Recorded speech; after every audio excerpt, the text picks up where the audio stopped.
Hello everybody, welcome back to Suman Guru Education YouTube channel. నేను మీ తెలుగు సుమన్ మాస్టర్ని. మీరు చూస్తున్నారు Suman Guru Education YouTube channel. Dear friends, October 3వ తేదీ నుంచి ఏపీ టెట్ నిర్వహణ జరుగుతుంది. మరి ఇందుకోసం అన్ని రకాల ఏర్పాట్లు ప్రభుత్వం పూర్తి చేస్తూ వస్తుంది. మీకు అందరికీ కూడా హాల్ టికెట్లు కూడా వచ్చేసాయి. ఇప్పటికే చాలామంది హాల్ టికెట్లు డౌన్లోడ్ చేసుకుని మీ ఎగ్జామ్ డేట్లు, ఎగ్జామ్ వెన్యూస్ ఇవన్నీ కూడా మీరు చెక్ చేసుకుని ఉంటారు. ఇకపోతే మనం మనం ఏపీ టెట్ ఎగ్జామ్ ముంగిట్లో ఉన్నాం. 3 నెలల సమయం ప్రిపరేషన్కి ఇచ్చాడు కాబట్టి ప్రతి ఒక్కరు కూడా మంచి స్కోరింగ్ సాధించాలి అన్న పట్టుదలతో ఉన్నారు. సో 140 మినిమం 140 మార్కులను కూడా సాధించాలి అన్న పట్టుదలతో చాలామంది ప్రిపేర్ అవుతున్నారు.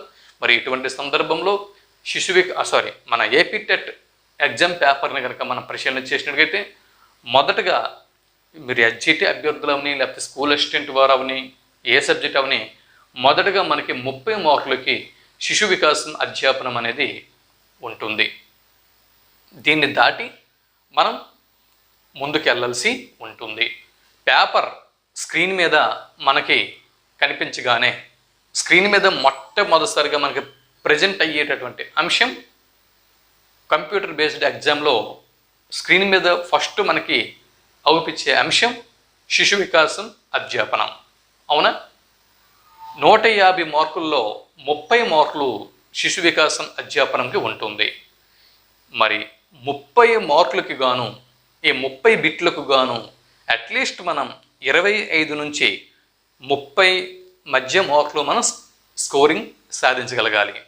First impression is the best impression అన్నట్టు మొదటగా మనకి స్క్రీన్ మీద కనిపించేటటువంటి ఈ శిశు వికాసం అధ్యాపనంకు సంబంధించిన ప్రశ్నలు సరిగ్గా మనం చాలా ఈజీగా ఉన్నాయి అని చెప్పి మనం అటెంప్ట్ చేయగలిస్తే కనుక 25 మార్కులు దాటించి సుమారు 29-30 మార్కుల వరకు మనం స్కోరింగ్ చేయగలిస్తే కనుక ఈ మంచి నాలెడ్జ్, అంటే ఈ మెంటాలిటీతో, ఈ పాజిటివ్ దృక్పథంతో మిగిలిన పేపర్లోకి కూడా మనం వెళ్ళడానికి అవకాశం అనేది ఉంటుంది. కాబట్టి మరి ఇటువంటి సందర్భంలో నేను బోర్డు మీద ఏవైతే మీకు నేను అందిస్తున్నానో ఈ ప్రధాన అంశాల మీద మీరు దృష్టి సారించండి. బోర్డు మీద నేను చెప్పే ప్రతి అంశాన్ని కూడా మీరు దృష్టిలో పెట్టుకోండి, వీటిని గుర్తుపెట్టుకోండి. వీటిని బేస్ చేసుకుని ఎగ్జామినేషన్ సెంటర్కి వెళ్ళండి. శిశు వికాసం అధ్యాపనం మీద తప్పనిసరిగా 25 మార్కులు దాటి స్కోర్ చేయగలరు. ఆ అంశాలని ఇప్పుడు ఒకసారి మనం పరిశీలన చేద్దాం. ముందుగా పెరుగుదల, వికాసం, పరిణతి, ఇక్కడ నుంచి కంపల్సరీగా ఒక బిట్ అనేది రావడానికి అవకాశం అనేది ఉంది. ప్రధానంగా మనం దీన్ని విడిచిపెట్టకుండా చదివి దీని మీద ఒక అవగాహన పెంచుకొని ఎగ్జామినేషన్ సెంటర్కి వెళ్ళాల్సి ఉంటుంది. అయితే ముందుగా పెరుగుదల అనే అంశం గురించి చూద్దాం. పెరుగుదల అనేది మనందరికీ తెలుసు. ఇది ఒక శారీరక మరియు భౌతిక మార్పులు. శారీరక మార్పులు లేదా భౌతిక మార్పులు ఏవైతే ఉన్నాయో వీటికి సంబంధించిన అంశమే పెరుగుదల. ఈ పాయింట్ మనం గుర్తుపెట్టుకోవాలి. ఇకపోతే పెరుగుదల అనగానే ఇక్కడ ఎలిజబెత్ హార్లాక్ గారిని కూడా మనం గుర్తుపెట్టుకోవాల్సి ఉంటుంది. ఎలిజబెత్ హార్లాక్ గారి ప్రకారం పరిమాణాత్మక మార్పులు ఏవైతే ఉన్నాయో, పరిణామాత్మక మార్పులు ఏమైతే ఉన్నాయో ఈ పరిణామాత్మక మార్పుల్ని పెరుగుదల అని పేర్కొన్న వారు క్రింద వారులు ఎవరు అని బిట్టు వస్తే ఎలిజబెత్ హార్లాక్ అని జవాబు గుర్తించాల్సి ఉంటుంది. ఇకపోతే వికాసంలో పెరుగుదల అనేది అంతర్భాగం. పెరుగుదల అనేది వికాసం అన్న ప్రక్రియలో అంతర్భాగం, గుర్తుపెట్టుకోండి. అలాగే పెరుగుదల సంకుచితమైనటువంటి భావన. ఇది ఒక దశ రాగానే పెరుగుదల అనేది ఆగిపోతుంది. ఇది సంకుచితమైనటువంటి భావన, ఒక దశలో ఆగిపోతుంది. కాబట్టి పెరుగుదల అనేది సంకుచితమైనటువంటి భావన. పెరుగుదలని మనం మాపనం చేయగలం, అంటే పెరుగుదలని మనం కొలవగలం. ఓకే, ఇవన్నీ మీకు తెలుసు. ఒక్కసారి గుర్తు చేసుకుని ముందుకెళ్ళిపోదాం. ఇకపోతే వికాసం ఇక్కడ కూడా వికాసంలో కూడా ఎలిజబెత్ హార్లాక్ గారు ఏమన్నారు అన్నది మనం గుర్తుపెట్టుకోవాల్సి ఉంటుంది. పెరుగుదల విషయంలో పెరుగుదల అనేది కేవలం పరిమాణాత్మకమైన అంశము అని పేర్కొన్నారు ఎలిజబెత్ హార్లాక్ గారు. వికాసం విషయంకి వస్తేప్పటికీ పరిమాణాత్మకమైనటువంటి ఇదిగో పరిమాణాత్మక మార్పులతో పాటు గుణాత్మక మార్పుల్ని ఇక్కడ జోడించడం జరిగింది. పెరుగుదల అంటే కేవలం పరిమాణాత్మక మార్పులు అని చెప్పిన ఎలిజబెత్ హార్లాక్ గారు వికాసం విషయంకి వస్తేప్పటికి పరిమాణాత్మక అన్నటువంటి అంశానికి గుణాత్మక మార్పుల్ని కూడా యాడ్ చేశారు. కాబట్టి పరిమాణాత్మక మార్పులు అనేవి వికాసంలో అంతర్భాగం కాబట్టి పెరుగుదల కూడా వికాసంలో అంతర్భాగమే కదా. ఈ విషయం గుర్తుపెట్టుకోండి. పరిమాణాత్మక గుణాత్మక మార్పులు ఏవైతే ఉన్నాయో దీన్ని వికాసం అనొచ్చు అని చెప్పి ఎలిజబెత్ హార్లాక్ గారు పేర్కొన్నారు. ఇకపోతే శారీరక మానసిక మార్పులు ఏమైతే ఉన్నాయో ఈ శారీరక మరియు మానసిక మార్పులు వీటిని వికాసం అని చెప్పి పేర్కోవచ్చు. శారీరక మార్పులు, మానసిక మార్పులు అంటే శారీరక మార్పులకు సంబంధించినది పెరుగుదల, వికాసంలో ఉన్నటువంటి మార్పులకు సంబంధించినది అంటే మానసిక మార్పులకు సంబంధించినది వికాసము. మానసిక మార్పులతో పాటు శారీరక మార్పులు కూడా ఈ వికాసంలో అంతర్భాగం. ఇకపోతే వికాసం విస్తృతమైనటువంటి ప్రక్రియ, పెరుగుదల సంకుచితమైనటువంటి ప్రక్రియ కాగా వికాసం అనేది విస్తృతమైనటువంటి ప్రక్రియ. ఇకపోతే పెరుగుదల అనేది సంకుచితమైనది, వికాసము అనేది సమగ్రమైనది. పెరుగుదల ఒక దశలో ఆగిపోతుంది, వికాసము నిరంతరం జరుగుతుంది. ఇది నిరంతర ప్రక్రియ. వికాసం అనేది నిరంతర ప్రక్రియ. ఇక్కడ దీన్ని పెరుగుదలని మాపనం చేయవచ్చు, కొలవవచ్చు. పెరుగుదలని కొలవవచ్చు, వికాసంని కొలవలేం కానీ ప్రాగుప్తీకరణ చేయవచ్చు. ప్రాగుప్తీకరణ అంటే అంచనా వేయటం. ఓకే. పరిణితి జన్మతః వచ్చేటటువంటి సహజ సామర్థ్యాలు జన్మతః వచ్చేటటువంటి సహజ సామర్థ్యాలు ఏవైతే ఉన్నాయో వీటిని పరిణితి అని చెప్పి అంటారు. పరిణతినే పరిపక్వత అని కూడా అంటారు. ఇవి జన్మతః వచ్చే సామర్థ్యాలు. ఓకే. జన్మతః వచ్చే సహజ సామర్థ్యాల్ని పరిణితి లేదా పరిపక్వత అని చెప్పి అంటారు. ఇది వయస్సుతో పాటు కాలంతో పాటు క్రమంగా వికాసం అనేది చెందుతూ ఉంటుంది. దీని మీద అంటే ఎటువంటి అభ్యాసాలు, ఎటువంటి ప్రయోగాలు ఏమీ లేకుండానే పరిణితి అనేది కాలంతో పాటు ఆ వయసుతో పాటు దాని పనులు అది చేస్తూ ముందుకి వెళ్తూ ఉంటుంది. ఇకపోతే గెసెల్, ఇంతకుముందు పెరుగుదల వికాసంలో ఎలిజబెత్ హార్లాక్ గురించి మనం మాట్లాడుకున్నాం. ఇక్కడ పరిణితి అన్న విషయంలో గెసెల్ గురించి మాట్లాడుతున్నాం. గెసెల్ ప్రకారం పరిపక్వత అనేది జన్యు ప్రభావాల సంకలనం. గెసెల్ ప్రకారము పరిపక్వత అనేది పరిపక్వత అనేది జన్యు ప్రభావాల సంకలనం. ఓకే. ఇది పెరుగుదల, వికాసం మరియు పరిపక్వత ఈ మూడింటికి సంబంధించిన అంశాలు ప్రధానమైనటువంటి ప్రాథమిక అంశాలు ఇవి. వీటిని దృష్టిలో పెట్టుకొని ఈ వారం రోజులు బాగా ప్రాక్టీస్ చేయండి బిట్స్ని. వీటిని ఈ ప్రాథమిక సమాచారాన్ని మనం చక్కగా గుర్తుపెట్టుకొని ఎగ్జామినేషన్ హాల్కి వెళ్ళాల్సి ఉంటుంది. క్లియర్. ఇప్పుడు మనం వికాసం నియమాలు లేదా వికాస సూత్రాలు అన్న అంశం గురించి మాట్లాడదాం. వికాస నియమాలు లేదా వికాస సూత్రాలు. ఓకే. ఇవి వికాస నియమాలు మరియు వికాస సూత్రాలు విషయంకి వచ్చేసరికి ఇది క్రమానుగతమైనది, ఖచ్చితమైనది. వికాసం అనేది క్రమానుగతమైనది, ఖచ్చితమైనటువంటి నమూనాను పాటిస్తుంది. ఒకటి వికాస నియమం. ఎలా చెప్పగలం? పాల దంతాలు వచ్చి అవి ఊడిపోయి శాశ్వత దంతాలు అనేవి రావటం. ఓకే. పాల దంతాలు ఊడి శాశ్వత దంతాలు అనేవి రావటం. దీన్ని ఏమంటాము? వికాసము క్రమానుగతమైనది మరియు ఖచ్చితమైనటువంటి నమూనాను అనుసరిస్తుంది అనడానికి ఇది ఒక ఉదాహరణ. దాని తర్వాత వికాసం అనేది సంచితమైనటువంటి ప్రక్రియ. వికాసం అనేది సంచితమైనది. సంచితము అంటే వికాసం అనేది హఠాత్తుగా జరిగిపోదు. వికాసంలో హఠాత్తు మార్పులు అనేవి సంభవించవు. గత కాలం నుంచే, ఇంతకు ముందు కాలం నుంచే అనేక మార్పులు చేర్పులు జరుగుతూ చివరికి వికాసంలో ఇక్కడ మార్పులు అనేవి మనం గమనించవచ్చు అన్నమాట. ఉదాహరణకి ఒక శిశువు కూర్చున్నాడు అనుకుందాం. ఒక శిశువు కూర్చున్నాడు అంటే శిశువు ఎప్పుడు సడన్గా శిశువు కూర్చోలేడు. అది వికాసం అనేది హఠాత్తుగా ఇక్కడ జరిగిపోదు. శిశువు కూర్చోవడానికి ముందు తన యొక్క బాడీలో, తన శరీరంలో ఎన్నో రకాలైనటువంటి మార్పులు చేర్పులు కండరాలు అన్నీ కూడా పటిష్టపడి దృఢపడి శిశువు కూర్చోవడానికి అవసరమైనటువంటి అనేకమైనటువంటి అంతర్గత మార్పులు నిర్మాణం అవ్వటం వల్ల శిశువు కొన్నాళ్ళకి కూర్చోవడం అనేది జరుగుతుంది. అది కాబట్టి వికాసం అనేది సంచితమైనది. సంచితం అంటే హఠాత్తుగా మార్పులు జరిగిపోవు. ఈ మార్పులకి కారణం గతంలోని అంతర్గత మార్పులు అన్న విషయం మనం ఇక్కడ గమనించాల్సి ఉంటుంది. ఇది ఇకపోతే వికాసం నిరంతరం లేదా అవిచ్ఛిన్నమైనటువంటి ప్రక్రియ. వికాసం అనేది మనం జన్మించినప్పటి నుంచి మరణించినంత వరకు కూడా, జీవి జన్మించినప్పటి నుంచి జీవి మరణించినంత వరకు కూడా వికాసం నిరంతరంగా జరిగేటటువంటి ప్రక్రియ. ఇది అవిచ్ఛిన్నమైనటువంటి ప్రక్రియ. వికాసంలో వైయక్తిక భేదాలు అనేవి ఉంటాయి. వికాసంలో ఏముంటాయండి? వైయక్తిక భేదాలు అనేవి ఉంటాయి. వికాసంలో వైయక్తిక భేదాలు అనేవి ఉంటాయి.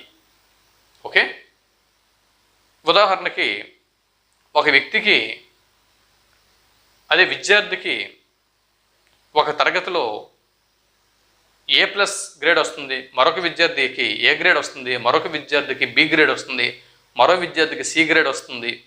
కారణం ఏంటంటే వికాసంలో వైయక్తిక భేదాలు ఉంటాయి. మీకు తెలుసు, వికాసం ఒక పరస్పర చర్య. వికాసం అనేది ఒక పరస్పర చర్య అంటే అనువంశికత ప్లస్ పరిసరాల సమన్వయ ఫలితం అన్న విషయం ఇక్కడ మనం గుర్తుపెట్టుకోవాలి. వికాసం ఒక పరస్పర చర్య అన్నప్పుడు వికాసం మీద అనువంశిక ప్రభావం ఉంటుంది, అలాగే పరిసరాల ప్రభావం ఉంటుంది. పరస్పరం రెండింటి ప్రభావాలు అనేవి కూడా ఉంటాయి. వికాసం అన్ని దశల్లో ఒకే విధంగా జరగదు. వికాసం అనేది అన్ని దశల్లో ఒకే విధంగా జరగదు. ఇది గుర్తుపెట్టుకోండి. ఉదాహరణకి శారీరక వికాసాన్ని తీసుకుందాం. శారీరక వికాసము శైశవంలో ఎక్కువగా ఉంటుంది, దాని తర్వాత బాల్యంలో నిదానంగా ఉంటుంది, కౌమారంలో ఎక్కువగా ఉంటుంది. శైశవంలో చాలా ఎక్కువ శారీరక వికాసం, బాల్యంలో నిదానంగా ఉంటుంది, కౌమారంలో ఎక్కువగా ఉంటుంది. ఏది? శారీరక వికాసం. కాబట్టి వికాసము అన్ని దశల్లో ఒకే విధంగా జరగదు అనే విషయం మనం గుర్తుపెట్టుకోవడమే కాకుండా ఇది కూడా గుర్తుపెట్టుకోవాలి. శారీరక వికాసం శైశవంలో చాలా ఎక్కువగా ఉంటుంది. దీని మీద కూడా బిట్ రావడానికి అవకాశం అనేది ఉంది. శైశవంలో చాలా ఎక్కువ, బాల్యంలో తక్కువ, కౌమారంలో ఎక్కువ. బిట్ రావచ్చు. శారీరక వికాసము చాలా ఎక్కువగా ఉండే దశ క్రింద వాటిలో ఏది? శైశవం. శారీరక వికాసం నిదానంగా ఉండే దశ క్రింద వాటిలో ఏది? బాల్యం. శారీరక వికాసము ఎక్కువగా ఉండే ప్రక్రియ ఏది? కౌమారం. ఇవి. ఇకపోతే వికాసము సాధారణం నుంచి నిర్దిష్టం వైపు ప్రయాణం చేస్తుంది. సాధారణం నుంచి నిర్దిష్టం వైపు, ఇది గుర్తుపెట్టుకోండి. సాధారణం నుండి నిర్దిష్టం వైపు వికాసం ప్రయాణిస్తుంది. సాధారణం నుంచి నిర్దిష్టం వైపు అంటే ఇక్కడ సూదితో గుచ్చినప్పుడు మొత్తం శరీరాన్ని కదిల్చిన శిశువు, చిన్నప్పుడు శిశువుకి ఇంజెక్షన్ వేస్తే ఏదో కాస్త వ్యాక్సిన్స్ వేసినప్పుడు కాళ్ళు చేతులు మొత్తము తన యొక్క శరీర అవయవాలన్నీ కూడా కదిలిస్తూ ఏడుస్తుంది శిశువు. తర్వాత పెద్ద అయిన తర్వాత ఎక్కడైతే ఇంజెక్షన్ ముళ్ళు గుచ్చుతారో డాక్టరు, అక్కడే మాత్రం మనము కాస్త శరీరాన్ని అమ్మ అని చెప్పి కదుపుతా ఉంటాం. కాబట్టి సూదితో గుచ్చినప్పుడు మొత్తం శరీరాన్ని కదిల్చిన శిశువు కాలక్రమంలో గుచ్చిన ప్రాంతాన్ని మాత్రమే కదులుస్తుంది. కాబట్టి వికాసం సాధారణం నుంచి నిర్దిష్టం వైపు ప్రయాణం చేస్తుంది. వికాసంని ప్రాగుక్తీకరణ చేయవచ్చు. ప్రాగుక్తీకరణ అంటే ప్రస్తుతం ఆధారంగా భవిష్యత్తుని అంచనా వేయటం. అంటే ఇప్పుడు 5వ తరగతి చదువుతున్న ఒక విద్యార్థి చదువును బట్టి భవిష్యత్తులో ఆ విద్యార్థి ఏ స్థాయికి వెళ్ళగలడో ఊహించడం, అంచనా వేయటం, అదనమాట. వికాసము 2 నిర్దిష్ట పోకడలను అనుసరిస్తుంది. వికాసం అనేది 2 నిర్దిష్ట పోకడలని అనుసరిస్తుంది. ఒకటి శిర పాదాభిముఖం. 2 నిర్దిష్ట పోకడలు అంటే శిరస్సు నుంచి పాదాల వరకు ఇదొక నియమం. ఇది శిరస్సు నుంచి పాదాల వరకు ఇదొక నియమం. అంటే శిశువు ముందు కూర్చోడానికి నిల్చోడానికి ముందు శిరస్సుని నవజాత శిశువు కొన్నాళ్ళైన తర్వాత ముందు తలని పైకెత్తుతుంది. అంటే శిరస్సు నుంచి వికాసం అనేది జరుగుతూ ఉంది. తలని పైకెత్తిన శిశువు దాని తర్వాత నడుముని పైకెత్తడం జరుగుతుంది. నడుముని పైకెత్తుతుంది. అవునా? నడుముని పైకెత్తి బొంగురుతున్న శిశువు దాని తర్వాత కాలంలో కాలు మీద మెల్లమెల్లగా బుడిబుడి నడకలు వేస్తూ నడవడం ప్రారంభిస్తుంది. కాబట్టి ఇక్కడ శిరస్సు నుంచి పాదాల గుండా, శిరస్సు నుంచి ప్రారంభమై పాదాలకు వికాసం అనేది ఇక్కడ వెళ్తుంది, ప్రయాణమవుతా ఉంది. కాబట్టి వికాసము శిర పాదాభిముఖంగా జరుగుతుంది. వికాసము సమీప దూరస్థ నియమం. సమీపం నుంచి వికాసము దూరంకి జరుగుతుంది. ముందు పెద్ద కండరాలని శిశువు ఉపయోగిస్తాడు కొన్ని విషయాల కోసం, తర్వాత చిన్న కండరాలను ఉపయోగిస్తాడు, తర్వాత క్రమంలో సూక్ష్మ కండరాలని ఉపయోగిస్తాడు. అవునా? ఉదాహరణకి ముందు పెన్నును పట్టుకోవాలంటే ఇలాగ 2 చేతులు ఉపయోగించే శిశువు క్రమంగా ఒక చేతిని ఉపయోగిస్తాడు. తర్వాత క్రమంలో వాడు ఒక వేళ్ళు మాత్రమే ఉపయోగిస్తాడు, ఫింగర్స్ మాత్రమే తర్వాత పెన్ను పట్టుకోవడానికి ఉపయోగిస్తూ ఉంటాడు. కాబట్టి సమీప దూరస్థ నియమం. కాబట్టి ఇక్కడ ఏమవుతుంది? వికాసం 2 నిర్దిష్ట పోకడలని అనుసరిస్తుంది. ఈ విషయం మనం గుర్తుపెట్టుకోవాల్సి ఉంటుంది. క్రమానుగతం, ఖచ్చితం, సంచితం. క్రమానుగతము మరియు అది ఖచ్చితము, సంచితము, నిరంతర ప్రక్రియ, వైయక్తిక భేదాలు, పరస్పర చర్య, తర్వాత అన్ని దశల్లో ఒకే విధంగా ఉండదు, సాధారణం నుంచి నిర్దిష్టం వైపు ప్రయాణిస్తుంది, ప్రాగుక్తీకరణ చేయవచ్చు, తర్వాత 2 నిర్దిష్ట పోకడల్ని అవలంబిస్తుంది. దీని తర్వాత ఇంకొక నియమం ఉంది. అది పరస్పర సంబంధంగా కొనసాగుతుంది. పరస్పర సంబంధంగా ఏకీకృత మొత్తంగా కొనసాగుతుంది. 10ది పరస్పర సంబంధం. పరస్పరం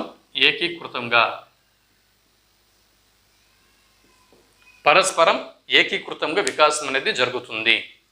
అంటే మానసిక వైకల్యం కలిగినటువంటి శిశువు అంటే ఒక విద్యార్థి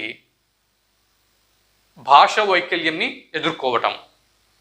మానసిక వైకల్యం అనేది భాషా వైకల్యానికి దారితీయడం. భాషా వైకల్యం వల్ల మరి విజ్ఞానాన్ని సమకూర్చుకోవడానికి వైకల్యం అనేది కలగడం. మానసిక వైకల్యం వల్ల భాషా వైకల్యం వల్ల వివిధ శాస్త్రాల యొక్క విజ్ఞానాన్ని అభ్యసించలేకపోవడం. ఈ విధంగా వికాసం అనేది పరస్పరం ఏకీకృతంగా కొనసాగుతూ ఉంటుంది అన్న విషయం కూడా మనం ఇక్కడ గుర్తుపెట్టుకోవాల్సి ఉంటుంది. దాని తర్వాత అంశం వికాసం యొక్క దశల గురించి మాట్లాడుకుందాం. ప్రస్తుతం నేను ఏ అంశాలను అయితే నేను టచ్ చేస్తున్నానో ఆయా అంశాల మీద పూర్తిగా మీరు ఈ వీడియో పూర్తిగా మొదటి నుంచి చివరి వరకు కూడా చూసి వెళ్ళండి. కంపల్సరిగా మంచి మార్కులు మీరు స్కోర్ చేయగలరు. ఏపీ టెట్లో మంచి స్కోర్ మీరు గెయిన్ చేయగలరు. ఇకపోతే వికాసం యొక్క దశలు అంటే ఏ వయసులో ఉన్నటువంటి పిల్లల్లో మానసిక వికాసం ఎలా ఉంటుంది, శారీరక వికాసం ఎలా ఉంటుంది, సాంఘిక వికాసం ఎలా ఉంటుంది, భాషా వికాసం ఎలా ఉంటుంది అన్న అంశాలని వారి యొక్క స్టేజ్ని దృష్టిలో పెట్టుకొని ఒకసారి మనం ఇప్పుడు తెలుసుకునే ప్రయత్నం చేద్దాం. వికాసం దశల నుంచి కంపల్సరిగా ఒక బిట్ రావడానికి ఛాన్స్ అనేది ఉంది. ఎక్కడి నుంచి కంపల్సరిగా బిట్ అనేది ఒకటి కంపల్సరిగా వస్తుందండి. వికాసం దశలో నుంచి ఒక బిట్ అయితే మినిమం ఒక బిట్ కంపల్సరీగా వస్తుంది. చూడండి, శైశవ దశలో మానసిక వికాసం ఎలా ఉంటుంది అన్నది పరిశీలన చేస్తే జ్ఞానేంద్రియాల వికాసం అధికంగా ఉంటుంది. బిట్ మీకు రావచ్చు. జ్ఞానేంద్రియాల వికాసం అధికంగా ఉండేటటువంటి దశ ఏది? జవాబు శైశవ దశ. ప్రశ్నించడం నేర్చుకుంటారు కానీ జవాబు కోసం వేచి ఉండేందుకు ఇష్టపడని దశ క్రింది వాటిలో ఏది అని బిట్టు వస్తే శైశవ దశ అని జవాబు గుర్తించాల్సి ఉంటుంది. ఇక్కడ ఈ రెండు అంశాలు కంపల్సరీగా గుర్తుపెట్టుకోండి. ఇవి జ్ఞానేంద్రియాల వికాసం అధికంగా ఉండు దశ క్రింది వాటిలో ఏది? శైశవ దశ. ప్రశ్నించడం నేర్చుకుంటారు కానీ జవాబు కోసం వేచి ఉండేందుకు ఆసక్తి చూపని దశ క్రింది వాటిలో ఏది? శైశవ దశ. ఇకపోతే పూర్వ బాల్య దశలో ఉన్నటువంటి పిల్లల యొక్క మానసిక వయస్సు ఎలా ఉంటుంది చూద్దాం. ఈ పూర్వ బాల్య దశనే పూర్వ పాఠశాల దశ అని చెప్పి అంటారు. పూర్వ పాఠశాల దశ, దీన్నే పూర్వ ముఠా దశ అని కూడా అంటారు. పూర్వ బాల్య దశ ఏదైతే ఉందో దానికే పూర్వ అని వస్తే, ఒకవేళ పూర్వ పాఠశాల దశ వచ్చినా అది పూర్వ బాల్య దశే. పూర్వ ముఠా దశ అని వచ్చినా అది పూర్వ బాల్య దశే. గుర్తుపెట్టుకోండి. ప్రమాదాల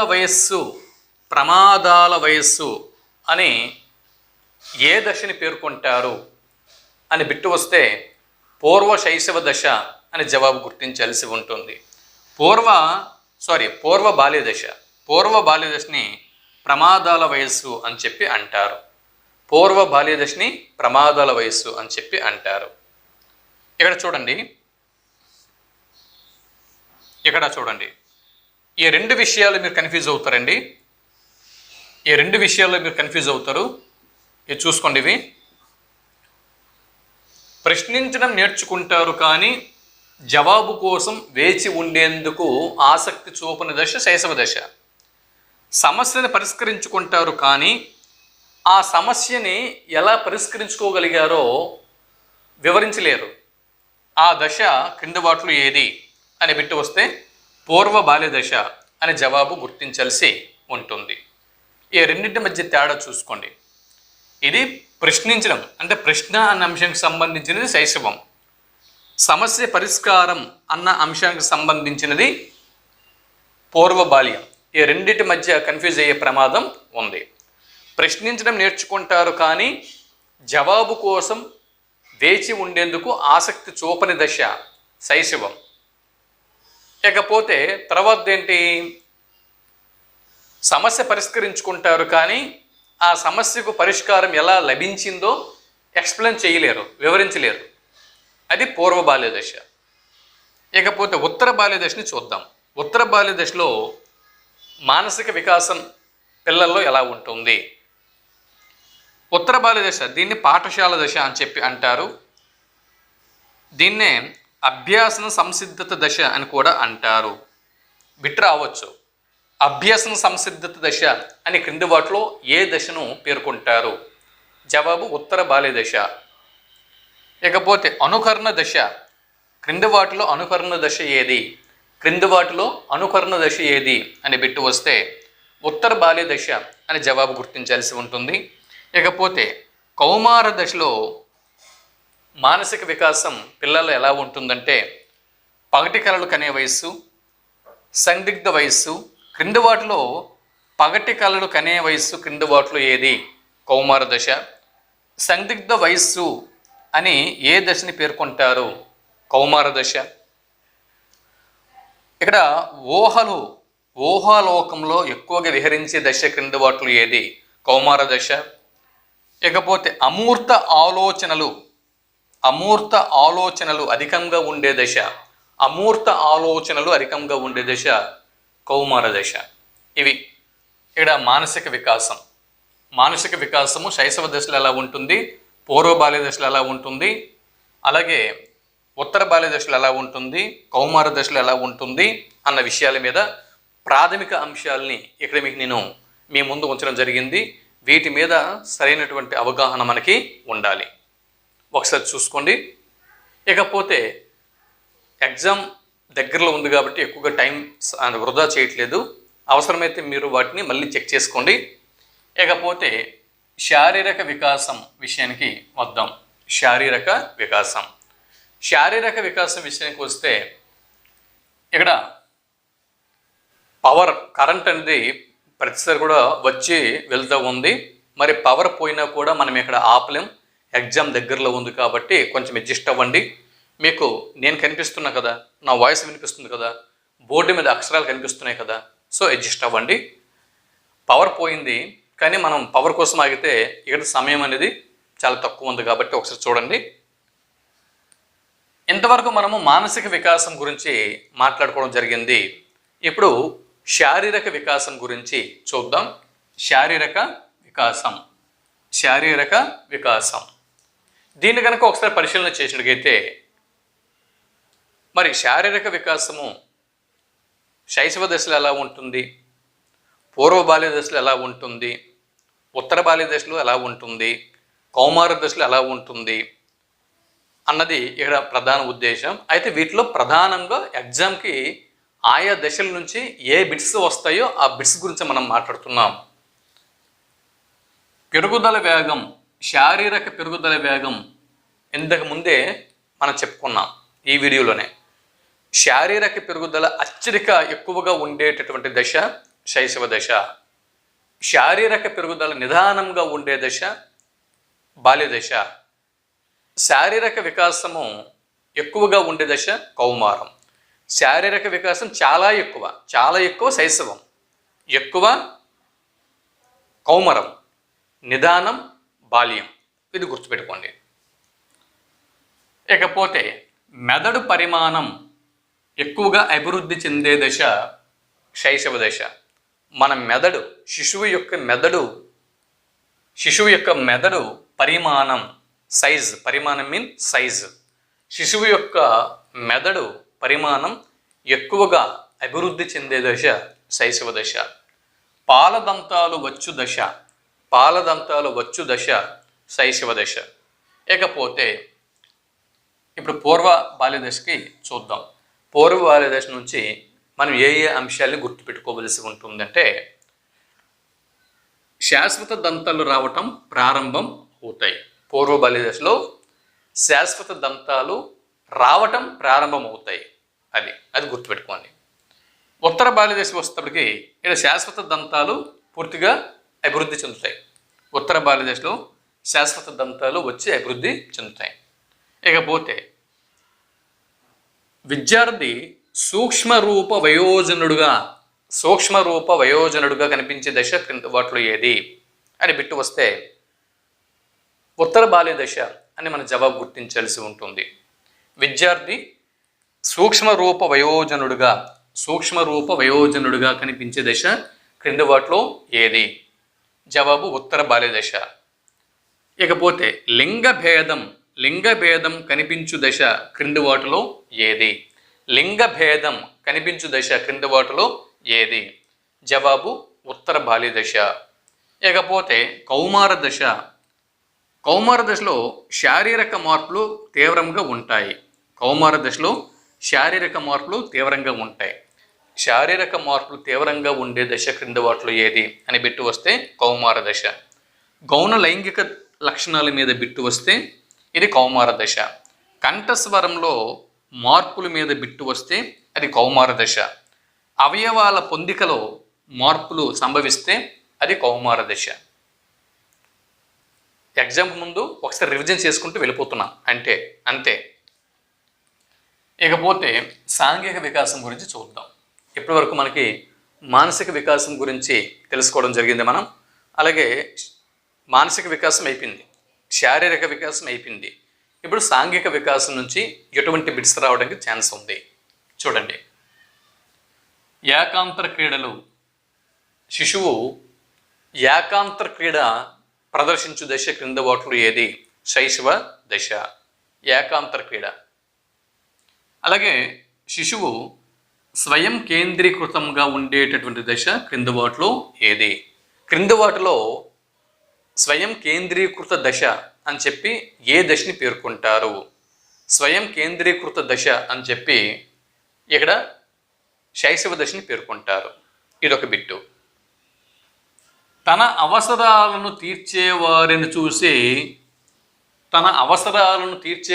చూసి శిశువు నవ్వటము, స్పందించడము చేస్తూ ఉంటే అది ఏ వికాసానికి నాంది అని బిట్టు వస్తే సాంఘిక వికాసానికి నాంది అని మనం జవాబు గుర్తించాల్సి ఉంటుంది.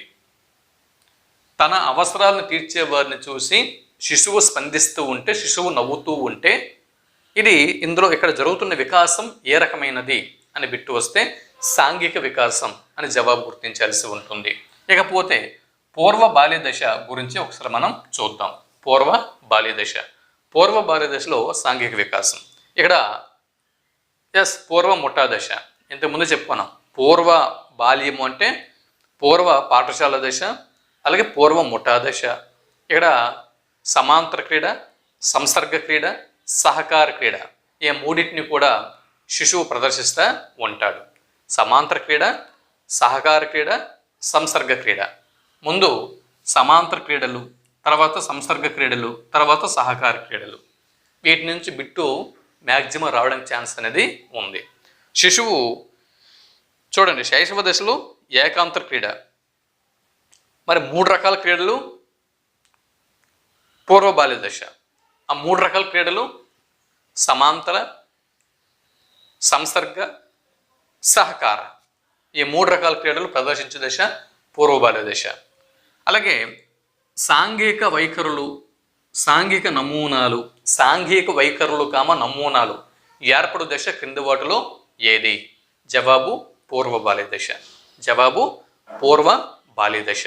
ఇకపోతే ఉత్తర బాల్య దశ గురించి ఇప్పుడు చూద్దాం. ఇక్కడ నుంచి మనం ప్రధానంగా ఏమేమి అంశాలను మనం గుర్తుపెట్టుకోవాల్సి ఉంటుందంటే, ఇక్కడ ఉత్తర బాల్య దశ ఉద్వేగ క్యాథార్సిస్ దశ, ఇది గుర్తుపెట్టుకోవాల్సి ఉంటుంది. ఉత్తర బాల్య దశలో ఉద్వేగ క్యాథార్సిస్ దశ అన్న విషయం మనం గుర్తుపెట్టుకోవాలి. అంటే ఉద్వేగాలను అదుపులో పెట్టుకునే దశ ఉత్తర బాల్య దశ.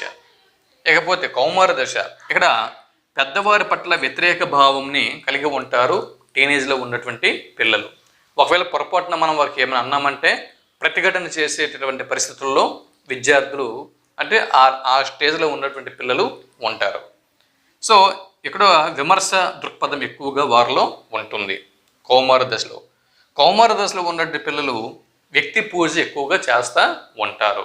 వారికి నచ్చినటువంటి సినిమా యాక్టర్లను, వారికి నచ్చినటువంటి క్రికెట్ ప్లేయర్లను, ఇటువంటి వారిని ఎక్కువగా పూజించేటటువంటి మనస్తత్వం కలిగి ఉంటారు టీనేజ్లో ఉన్నటువంటి పిల్లలు. ఇకపోతే భాషా వికాసం విషయంకి వస్తే, భాషా వికాసంలో చూడండి, శైశవ దశ అంటే భాషా వికాసం శైశవ దశలో ఎలా ఉంటుంది, పూర్వ బాల్య దశలో ఎలా ఉంటుంది, ఉత్తర బాల్య దశలో ఎలా ఉంటుంది అన్నది మనం పరిశీలన చేస్తే,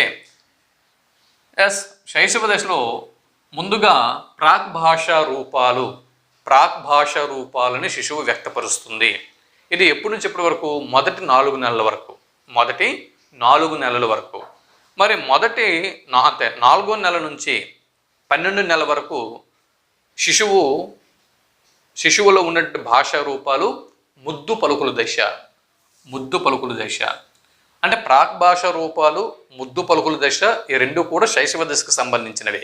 అయితే ప్రాక్ భాషా రూపాలు అనేవి శిశువు 4వ నెల వరకు వ్యక్తపరుస్తాడు. ఇకపోతే 4వ నెల నుంచి 12 నెలల వరకు ఇక్కడ ముద్దు పలుకుల దశ అని మనం చెప్పొచ్చు. ఇకపోతే వాగుడుకాయ దశ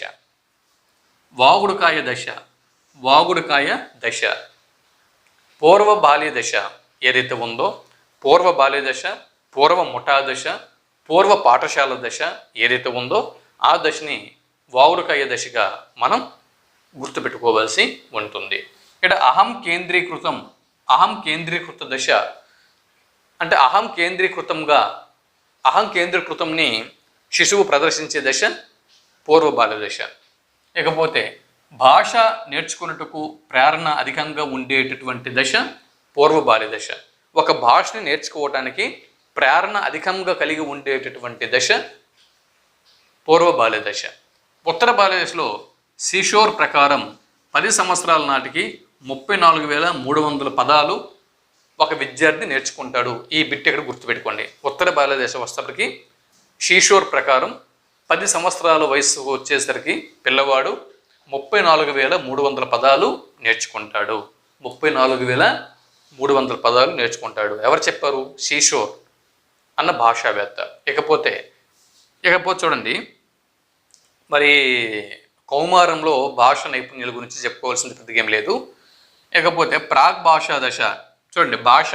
భాష దశలు: మొదటి దశ ప్రాగ్ భాష దశ, రెండవ దశ ముద్దు పలుకుల దశ, మూడవ దశ శబ్ద అనుకరణ దశ, నాలుగవ దశ శబ్ద గ్రాహ్యక దశ. వీటి మీద బిట్ రావచ్చు, చూసుకోండి. అంటే వరుస క్రమం: ముందు ప్రాగ్ భాష, తర్వాత ముద్దు పలుకులు, దాని తర్వాత శబ్ద అనుకరణ, తర్వాత శబ్ద గ్రాహ్యక, అనుకరణ తర్వాత గ్రాహ్యక. చూడండి, కౌమార దశం అంటే కౌమార దశ గురించి కొన్ని ముఖ్యమైన అంశాలను మనం ఇక్కడ గుర్తుపెట్టుకోవాల్సి ఉంటుంది. కౌమార దశ నుంచి ఈ విషయాలు బాగా గుర్తుపెట్టుకోండి. 13 నుంచి 18 సంవత్సరాల మధ్య వయసు ఉన్నటువంటి ఈ వయసు ఏదైతే ఉంటుందో దీన్ని కౌమార దశ అని చెప్పి అంటారు. ఈ విషయం గుర్తుపెట్టుకోండి. ఇకపోతే అడాలసెన్స్, కౌమార దశని ఆంగ్లంలో అడాలసెన్స్ అని చెప్పి అంటారు. అడాలసెన్స్ అన్నటువంటి ఆంగ్ల పదం అడాలసరీ అనే లాటిన్ పదం నుంచి జనించింది. లాటిన్ పదం, ఇది గుర్తుపెట్టుకోండి. ప్రధానంగా ఈ విషయం గుర్తుపెట్టుకోండి. ఇవి ఇక్కడ ఎలాంటి విషయాల్లో మన మార్కులు పోతూ ఉంటాయి. అది లాటిన్ పదమా, జర్మన్ పదమా, లేదా ఫ్రెంచ్ పదమా, ఈ విధంగా అది ఏ పదము అనేది మనకి ఎగ్జామినేషన్ హాల్లో అప్పటికప్పుడు గుర్తుకు రాదు. మనకి టైం మేనేజ్మెంట్ చాలా ఇంపార్టెంట్. తక్కువ సమయం ఉంటుంది కాబట్టి టక్మని మనం గుర్తించగలగాలి. కాబట్టి చూడండి, అడాలసెన్స్ అనేటువంటి ఆంగ్ల పదం అడాలసరీ అనే లాటిన్ పదం నుంచి జనించింది. గుర్తుపెట్టుకోండి. అనగా దీని అర్థము పరిపక్వత చెందటం. ఇకపోతే శారీరక ఉద్వేగ మార్పుల్లో కౌమార దశలో ఉన్నటువంటి పిల్లల్లో శారీరక ఉద్వేగ మార్పుల్లో వేగవంతం అధికంగా ఉంటుంది. ఈ విషయం గుర్తుపెట్టుకోండి. మరి ఇక్కడ ప్రధానమైన కొన్ని లక్షణాలు అనేవి ఉన్నాయి. వాటిని మనం ఒకసారి పరిశీలన చేద్దాం. ఇటు బాల్య దశకు, అటు వయోజన దశకు, బాల్య దశకు, వయోజన దశకు, నడిమి దశ అని క్రింది వాటిలో ఏ దశని పేర్కొంటారు అని బిట్టొస్తే ఇక్కడ మనం కౌమార దశ అని గుర్తుపెట్టుకోవలసి ఉంటుంది. కౌమార దశ బాల్య దశకు, వయోజన దశకు, నడిమి దశ అని కౌమార దశని పేర్కొంటారు. ఇది సమస్యలతో కూడుకున్న దశ కౌమార దశ. సమస్యలతో కూడుకున్న దశ కౌమార దశ. గుర్తింపు కోసం శోధించే దశ కౌమార దశ. గుర్తింపు కోసం శోధించే దశ. ఎస్, అంటే తనకంటూ ఒక సమాజంలో గుర్తింపు ఉండాలి, తనకంటూ ఒక ఐడెంటిఫికేషన్ ఉండాలి, తనకంటూ అందరూ రికగ్నైజ్ చేయాలి. కౌమార దశలో ఉన్నటువంటి పిల్లలు ఉదాహరణకి కాలేజీలో టీచింగ్ ఫ్యాకల్టీ మెంబర్స్ అందరి దగ్గర గుర్తింపు కోసం పాకులాడుతూ ఉంటారు. తన ఫ్రెండ్స్లో తను ఒక ఐకాన్గా నిలవాలి అని చెప్పి గుర్తింపు కోసం, అలాగే తనకు నచ్చినటువంటి అమ్మాయిల విషయంలో తను ఎవరైనా ఒక అమ్మాయిని ఇష్టపడుతుంటే తన దగ్గర గుర్తింపు కోసం పోకలాడుతూ ఉంటారు. లేదా అక్కడ ఇప్పుడు ఆపోజిట్ దాన్ని ఏమంటారంటే స్త్రీలు పురుషులు ఉన్నప్పుడు పురుషుల దృష్టిని ఎక్కువగా ఆకర్షించాలని చెప్పి అమ్మాయిలు అబ్బాయిల దృష్టిని ఎక్కువగా ఆకర్షించాలని చెప్పి అమ్మాయిలు, అమ్మాయిల దృష్టిని ఎక్కువగా ఆకర్షించాలి అని చెప్పి అబ్బాయిలు. ఈ విధంగా ఏంటంటే గుర్తింపు కోసం ఎక్కువగా ఆరాటపడేటటువంటి దశ కౌమార దశ. భిన్నమైనటువంటి కోరికల దశ కౌమార దశ. వయోజన దశకు ప్రవేశ మార్గం, ఇదిగో వయోజన దశకు ప్రవేశ మార్గం అని క్రింద వాటిలో ఏ దశని పేర్కొంటారు అని బిట్టు వస్తే కౌమార దశ. ఇకపోతే ఇక్కడ శారీరక ఆకారంపై అధిక శ్రద్ధ కనబరుస్తారు. శారీరక ఆకారము మరియు అందం. శారీరక ఆకారం మీద, అందం మీద ఎక్కువగా రెట్టింపు శ్రద్ధ ఇక్కడ వీరు కనబరుస్తారు అన్నమాట. నేను అందంగా ఉన్నానా లేదా, నా శరీరం అందంగా ఉందా లేదా, శారీరక ఆకారము, అందము, వీటి మీద ఎక్కువగా వీరు శ్రద్ధని కనబరుస్తూ ఉంటారు. అద్దం ముందు ఎక్కువ సేపు గడుపుతూ ఉంటారు. ఇకపోతే ప్రజ్ఞ పూర్తి స్థాయికి చేరుతుంది. కౌమార స్థాయిలో, కౌమార పిల్లల్లో ప్రజ్ఞ పూర్తి స్థాయికి చేరుతుంది. ఇక్కడ ఉద్వేగ అస్థిరతతో కూడినటువంటి దశ అని చెప్పొచ్చు. దీన్నే కౌమార దశనే ఒత్తిడి సంచలనం దశ అని స్టాన్లీ హాల్ పేర్కొన్నాడు. స్టాన్లీ హాల్ ఒత్తిడి మరియు సంచలనం దశ అని ఏ దశని పేర్కొన్నాడు అని పెట్టి వస్తే కౌమార దశని. సాంఘిక స్థిరత్వం పెరిగే దశ. సాంఘిక స్థిరత్వం అనేది పెరుగుతుంది, పెరిగేటటువంటి దశ. అమూర్త ఆలోచనలు, అమూర్త ఊహలు ఎక్కువగా ఉండటం వల్ల అనేకమైన పాటలు, కవితలు, కథలు అటువంటివి రాయగలరు ఇక్కడ కౌమార దశలో ఉన్నటువంటి పిల్లలు. వీరిలో అమూర్త ఆలోచనలు, అమూర్తమైన ఊహలు ఉంటాయి కాబట్టి వీళ్ళు భవిష్యత్తులో మంచి పాటల రచయితగా మారాలన్నా, లేదా ఒక సినిమా కథా రచయితగా మారాలన్నా, లేదా నవల రచయితగా మారాలన్నా, కథా రచయితగా మారాలన్నా ఇక్కడ అంకురార్పణ జరుగుతుందన్నమాట. తనకు నచ్చినటువంటి ఒక అమ్మాయిని ఊహిస్తూ, లేదా తనకు నచ్చినటువంటి ఒక క్రికెట్ ప్లేయర్ని, లేదా సినిమా హీరోని, లేదా మరొకరిని ఊహిస్తూ ఎక్కువగా ఇక్కడ అమూర్తమైనటువంటి ఆలోచనలు, ఊహలతో కూడినటువంటి కవితలు, కథలు, నవలలు అటువంటివి రాసేటటువంటి స్టేజ్ ఇక్కడ ఏది కౌమార స్టేజ్, కౌమార దశ, టీనేజ్ ఇది. కాబట్టి కాస్త కౌమారం సంబంధించి ఈ విషయాల్ని గుర్తుపెట్టుకోండి. ఇప్పుడు నెక్స్ట్ మనము ఇక్కడ ఈ వివిధ వికాస సిద్ధాంతాల గురించి మనం తెలుసుకుందాం. నెక్స్ట్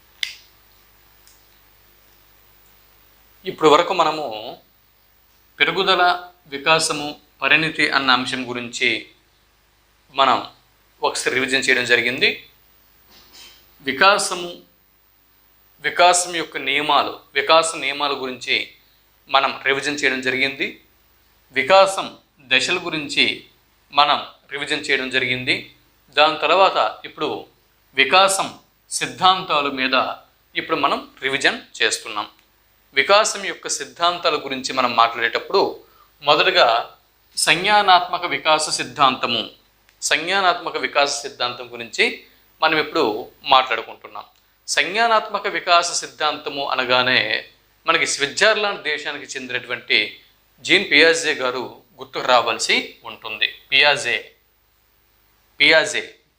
సంజ్ఞానాత్మక వికాస సిద్ధాంతము కదా. సో పియాజే సంజ్ఞానాత్మక వికాస సిద్ధాంతము అనగానే ఇక్కడ ఎగ్జామ్ ఓరియంటేషన్లో మనకి చూడండి, అసలు సంజ్ఞానము అంటే ఏమిటి అన్న విషయం ముందు మనం మాట్లాడుకోవాలి. దాని తర్వాత స్కీమాటాల గురించి మనం ఇప్పుడు మాట్లాడాల్సి ఉంటుంది. పియాజే సంజ్ఞానాత్మక వికాస సిద్ధాంతము అనగానే స్కీమాటాల గురించి అవగాహన ఉండాలి, ఆపరేషన్స్ గురించి అవగాహన ఉండాలి. స్కీమాటాలు, ఆపరేషన్స్, అలాగే సాంశీకరణం మీద అవగాహన ఉండాలి. సంజ్ఞానాత్మక వికాస సిద్ధాంతం అనగానే ఇవన్నీ కూడా వస్తాయి మనకి. తర్వాత అనుగుణ్యత అంటే ఏమిటో మనకి గుర్తుండాలి, అనుగుణ్యత. ఇకపోతే దీంతో పాటు ఇంద్రియ ప్రచాలక దశ, పూర్వ ప్రచాలక దశ, మూర్త ప్రచాలక దశ, అమూర్త ప్రచాలక దశ, వీటి మీద మనకి అవగాహన అనేది ఉండాలి. సో ఒక్కొక్క విషయం గురించి ఇప్పుడు మనం మాట్లాడుకుందాం. ముందుగా సంజ్ఞానం అంటే ఏంటి? సంజ్ఞానం అంటే అర్థం ఏంటి చూద్దాం. తనను గురించి తాను తెలుసుకోవటం మరియు పరిసరాల గురించి తాను తెలుసుకోవటం. తనను గురించి తాను తెలుసుకుంటూ అంటే ఎవరి గురించి వారు తెలుసుకుంటూ స్వయంగా పరిసరాల గురించి కూడా తెలుసుకోవటంనే ఇక్కడ సంజ్ఞానం అని చెప్పి అంటారు. పియాజే సంజ్ఞానాత్మక వికాస సిద్ధాంతంలో సంజ్ఞానము అంటే ఏంటంటే తన గురించి తాను తెలుసుకుంటూ పరిసరాల గురించి కూడా తెలుసుకోవటంని సంజ్ఞానం అంటారు ఒక బిట్టు. ఇకపోతే స్కీమాటాలు, దీని గురించి మాట్లాడే ముందు ప్రస్తుత మానసిక నిర్మాణాలు ఏవైతే ఉన్నాయో ఈ ప్రస్తుత మానసిక నిర్మాణాలు ఆధారంగా అనుభవాలను అర్థం చేసుకుంటారు.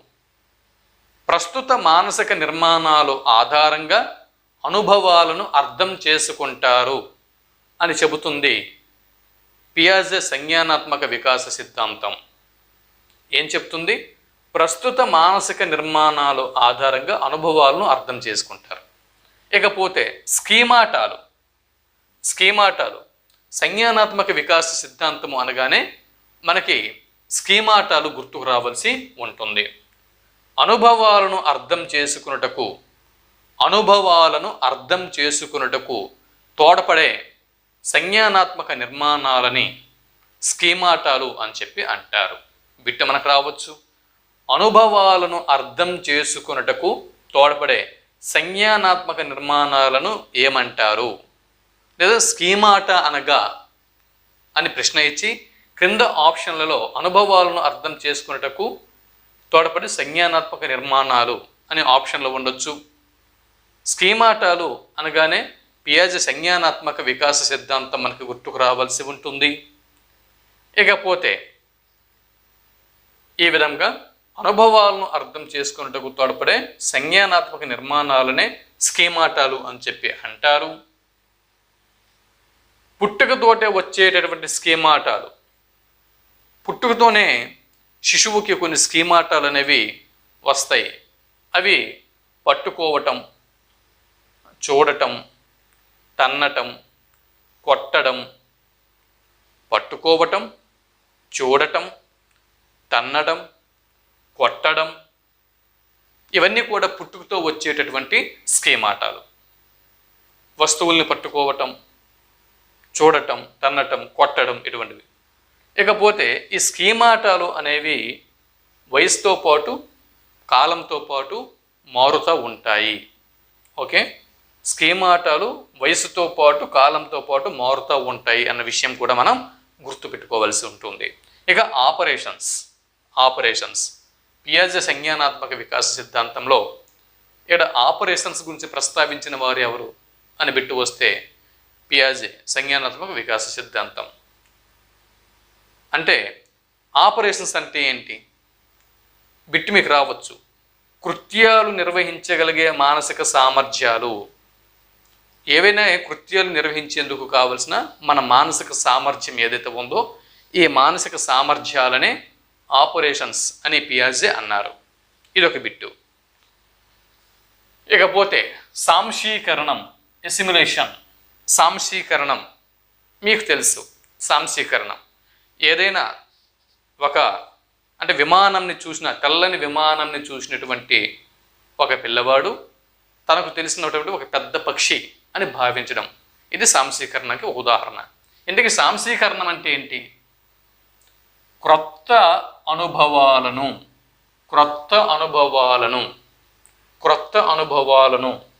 ప్రస్తుతం ఉన్నటువంటి స్కీమాటాలతో, కొత్త అనుభవాలను ప్రస్తుతం ఉన్న స్కీమాటాలతో పోల్చి పరివర్తన పొందుటను ఏమంటారు? సాంశీకరణం అని చెప్పి అంటారు. ప్రస్తుతం ఉన్నటువంటి అంటే క్రొత్త అనుభవాలు ఎదురైనప్పుడు ప్రస్తుతం ఉన్న స్కీమాటాలతో పోల్చి పరివర్తన పొందుట, దీన్ని సాంశీకరణం అని చెప్పి అంటారు. ఇకపోతే అనుగుణ్యత. అనుగుణ్యత అనుగుణ్యత అంటే ఏంటి? పరిసరాలతో సర్దుబాటు చేసుకుని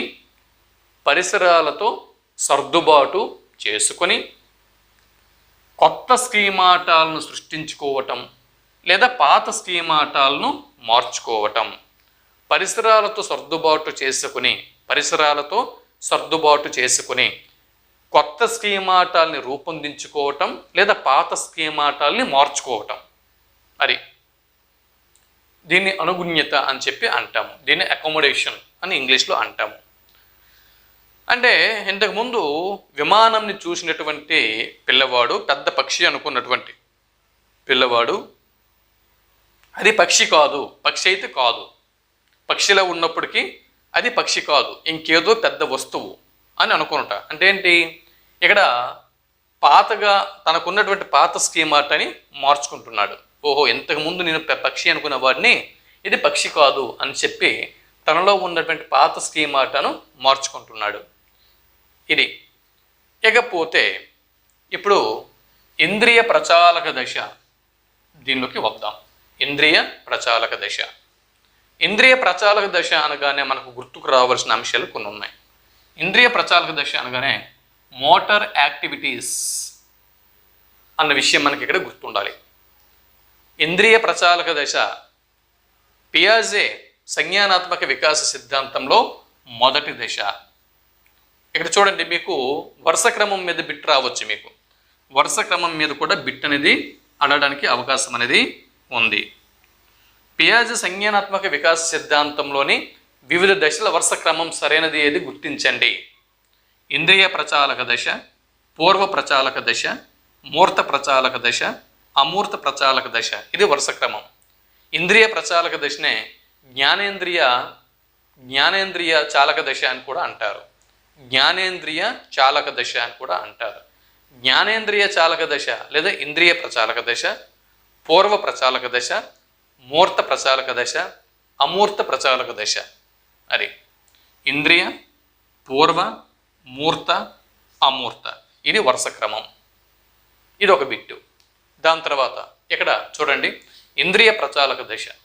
ఇంద్రియ ప్రచాలక దశ విషయంకి వచ్చేసరికి ఇక్కడ ఇది ఇంద్రియ ప్రచాలక దశనే మోటార్ యాక్టివిటీస్ స్టేజ్ అని చెప్పి అంటారు. మోటార్ యాక్టివిటీస్ స్టేజ్ గుర్తుపెట్టుకోండి.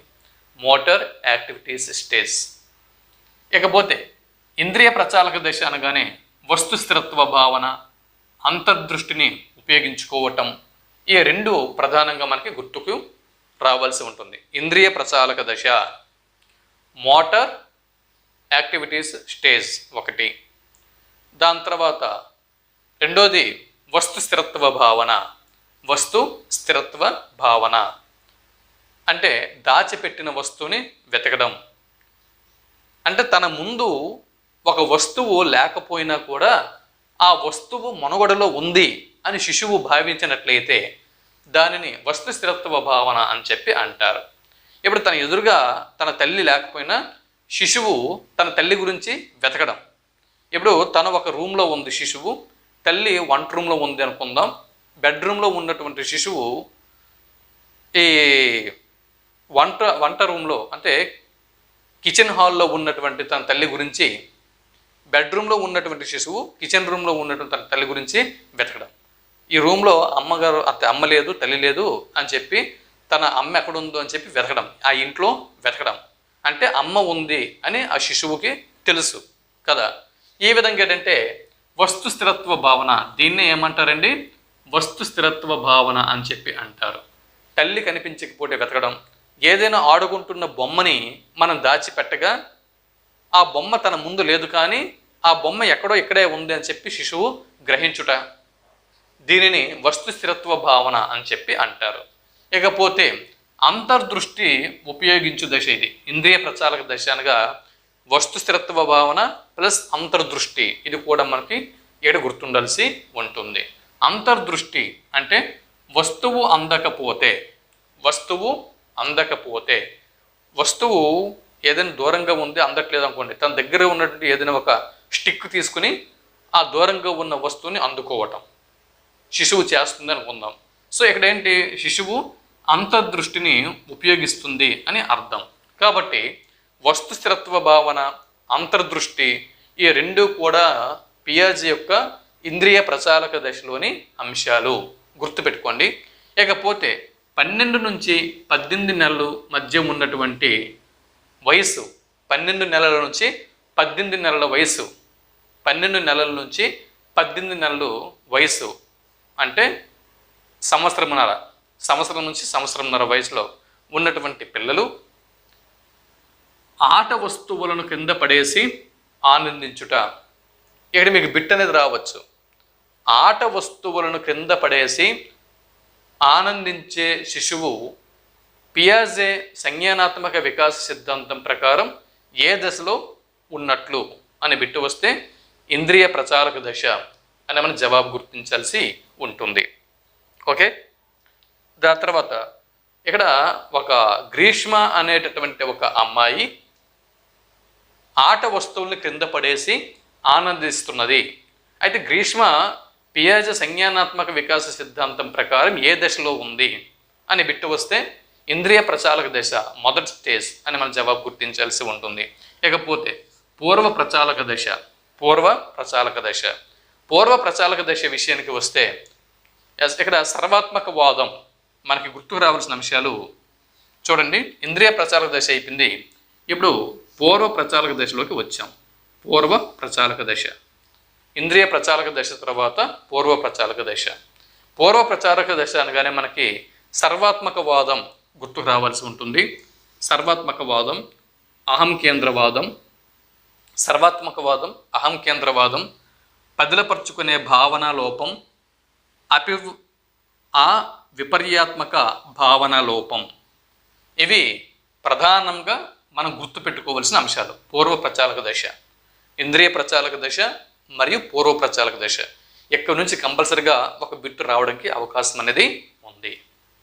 ఓకే, పియాజే సంజ్ఞానాత్మక వికాస సిద్ధాంతం మీద ఒక బిట్టు రావడానికి అవకాశం ఉంది. ఎగ్జామినేషన్ హాల్లో చూడండి, మీకు 25 నుంచి 30 మార్కుల మధ్య చైల్డ్ డెవలప్మెంట్ అండ్ పెడగోగీలో మనం స్కోర్ సాధించాలంటే ఏ అంశాల మీద మనం దృష్టి సాధించాలో ఆ అంశాల గురించి ఇక్కడ నేను వీడియో చేస్తున్నాను. వీడియో మీరు చివరి వరకు కూడా చూడండి, చివరి వరకు వీడియో చూడండి. ఈ వీడియో చూసినటువంటి అన్ని అంశాలు మొదటి నుంచి చివరి వరకు అన్ని అంశాలు చూసిన తర్వాత దీని మీద ఒక అవగాహన వచ్చిన తర్వాత మీరు దీన్ని అవగాహన చేసుకుని మీరు ఎగ్జామినేషన్ హాల్కి వెళ్ళండి. కంపల్సరీగా 25 అబోవ్ మార్కులు మీకు ఇక్కడ శిశు వికాసం అధ్యాపనంలో వస్తాయి. ఓకే, సరే, తర్వాత మిగిలిన అంశాలను ఇప్పుడు మనం మాట్లాడదాం. సర్వాత్మక వాదం చూడండి. సర్వాత్మక వాదము అంటే ప్రాణం లేని వస్తువులకి ప్రాణం ఉన్నట్లు భావించడం. అది జీవం లేనటువంటి వస్తువులు ఏవైతే ఉన్నాయో జీవం లేని వస్తువులకి జీవం ఉన్నట్లు భావించడంని సర్వాత్మక వాదం అని చెప్పి అంటాము. ఉదాహరణకి ఒక బొమ్మ, ఆడుకునేటటువంటి బొమ్మల్ని తీసుకొచ్చి ఆ బొమ్మకి స్నానం చేయించడము, ఆ బొమ్మకి అన్నం తినిపించడము, ఆ బొమ్మకి ఉయ్యాల్లో పడుకోబెట్టి లాలిపుచ్చడం, నిద్రపుచ్చడం, ఇటువంటివి శిశువు చేస్తూ ఉన్నప్పుడు దీన్ని ఏమంటారు? సర్వాత్మక వాదం అని చెప్పి అంటారు. ఇకపోతే అది ప్రాణం లేని లేదా జీవం లేని బొమ్మలకు జీవం ఆపాదించడంనే సర్వాత్మక వాదం అని చెప్పి అంటాము. ఇకపోతే అహం కేంద్రవాదం అంతా మనకు తెలుసు. ఒక శిశువు తాను నడుస్తూ ఉంటే సూర్యచంద్రులు తనతో పాటు నడుస్తున్నారు అని భావించడం. సూర్యుడు, చంద్రుడు, నక్షత్రాలు ఇవన్నీ కూడా ఏంటంటే తాను నడుస్తూ ఉంటే తనతో పాటు వారు కూడా తన వెంట నడుస్తున్నారు అని శిశువు భావించడం ఏదైతే ఉందో దీన్ని అహం కేంద్రవాదం అని చెప్పి అంటాము. కాబట్టి ఇక్కడ సర్వాత్మక వాదము, అహం కేంద్రవాదము ఈ రెండూ కూడా పియాజే యొక్క సంజ్ఞానాత్మక వికాస సిద్ధాంతంలో పూర్వ ప్రచాలక దశ పరిధిలోకి వస్తాయి. ఇకపోతే పదిలపరుచుకునే భావన లోపం, అవిపర్యాత్మక భావన లోపం ఈ రెండింటి గురించి ఒకసారి మనం చూద్దాం. ఇక్కడ పదిలపరుచుకునేటటువంటి భావన లోపం గురించి ఒకసారి మనం పరిశీలన చేసినట్లయితే మీకు అందరూ తెలుసు. ఇప్పుడు ఒక లీటర్ నీటిని 2 పాత్రల్లో వేసాం. అంటే ఒక పాత్రలో లీటర్ నీటిని వేసాము, మరొక పాత్రలో కూడా లీటరు వాటర్ని పోసాము. అప్పుడు ఒక పాత్ర పొడవుగా ఉంది, ఒక పాత్ర వెడల్పుగా ఉంది, రెండిట్లో కూడా లీటర్ నీరే ఉంది. దీనిలో లీటరు, దానిలో లీటరు, రెండిట్లో కూడా ఒకే పరిమాణంలో వాటర్ అనేది ఉంది. అప్పుడు ఒక శిశువుకి పిలిచి అడిగినప్పుడు ఎందులో ఎక్కువగా నీరు ఉంది అని అడిగితే పొడవైనటువంటి పాత్రలో నీరు ఎక్కువ ఉంది అని చెప్పి శిశువు చెప్పడం ఏదైతే ఉందో, ఇటువంటి పరిస్థితిని పదిలపరుచుకునే భావన లోపం అని చెప్పి అంటారు. అయితే ఈ పదిలపరుచుకునేటటువంటి భావన లోపంకి గల కారణం ముఖ్యంగా ఏంటంటే కన్జర్వేషన్ లోపం అనమాట. ఇక్కడ ఏ లోపం అండి? కన్జర్వేషన్ లోపం అన్న విషయం మనం ఇక్కడ గుర్తుపెట్టుకోవాల్సి ఉంటుంది. ఇకపోతే చూడండి, ఇక్కడ చూడండి, నీకొక అన్న ఉన్నాడా? స్కూల్లో హెచ్ఎం గారు అడుగుతున్నారు, నీకొక అన్న ఉన్నాడా అని. అప్పుడు ఒక విద్యార్థి నాకు అన్నయ్య ఉన్నాడు అని చెప్పాడు. ఆ అన్నయ్యకి తమ్ముడు ఉన్నాడా అని అదే హెచ్ఎం గారు అడిగారు. అప్పుడు తనకి ఆ అన్నయ్యకి తమ్ముడు లేడు అని ఆ విద్యార్థి చెబుతున్నాడు. అర్థమైందే? ఈ విధంగా నీకొక అన్న ఉన్నాడా అన్న ప్రశ్నకు ఉన్నాడు అని సమాధానం ఇచ్చినటువంటి ఒక అబ్బాయి ఆ అన్నకు తమ్ముడు ఉన్నాడా అని అడిగినప్పుడు లేడు అని సమాధానం ఇచ్చాడు. అయితే ఈ అబ్బాయి పియాజే సంజ్ఞానాత్మక వికాస సిద్ధాంతంలో ఏ దశలో ఉన్నాడు అని బిట్టడిగితే పూర్వ ప్రచాలక దశలో ఉన్నాడు అని మన జవాబు గుర్తించాల్సి ఉంటుంది. పూర్వ ప్రచాలక దశలో ఉన్నాడు అని మనం ఇక్కడ దీనికి జవాబు గుర్తించాలి. నీకొక అన్న ఉన్నాడా అన్న ప్రశ్నకు ఉన్నాడు అని సమాధానం ఇచ్చినటువంటి అబ్బాయి ఆ అన్నకు తమ్ముడు ఉన్నాడా అని అడిగినప్పుడు లేడు అని చెప్పినట్లయితే ఆ అబ్బాయి పియాజే సంజ్ఞానాత్మక వికాస సిద్ధాంతం ప్రకారం ఏ దశలో ఉన్నాడు అని బిట్టడిగితే పూర్వ ప్రచాలక దశలో ఉన్నాడు అని మన జవాబు గుర్తించాల్సి ఉంటుంది. ఇకపోతే ఇంద్రియ ప్రచాలక దశ పూర్తయింది, అలాగే పూర్వ ప్రచాలక దశ పూర్తయింది. ఇప్పుడు మూర్త ప్రచాలక దశలోకి మనం వచ్చాము. మూర్త ప్రచాలక దశ గురించి ఇప్పుడు మనం మాట్లాడదాం. మూర్త ప్రచాలక దశ. ఇప్పుడు ఒక రవి అన్న విద్యార్థిని తీసుకున్నాం. రవి అన్నటువంటి ఒక విద్యార్థి ఎదురుగా ఒక ముగ్గురు వ్యక్తుల్ని నిల్చోబెట్టాం. ముగ్గురు వ్యక్తుల్ని నిల్చోబెట్టినప్పుడు ఆ ముగ్గురు వ్యక్తుల్లో అందరికంటే పొడవుగా ఎవరున్నారు అని అడిగినప్పుడు రవి ఆ ముగ్గురు వ్యక్తుల్ని చూసి వారిలో పొడవైనటువంటి వ్యక్తిని గుర్తించగలిగాడు. కానీ దాని తర్వాత వారిని పంపించిన తర్వాత ఇప్పుడు ఆ ముగ్గురులో పొడవైన వారు ఎవరు అని ఇప్పుడు ఆ రవికి అడిగితే చెప్పలేకపోతున్నాడు. అంటే ఇక్కడ రవి పియాజే సంజ్ఞానాత్మక విశ్లేషణ సిద్ధాంతం ప్రకారము ఏ దశలో ఉన్నాడు అని బిట్టడిగితే మూర్త ప్రచాలక దశలో ఉన్నాడు అని మనం జవాబు గుర్తించాల్సి ఉంటుంది.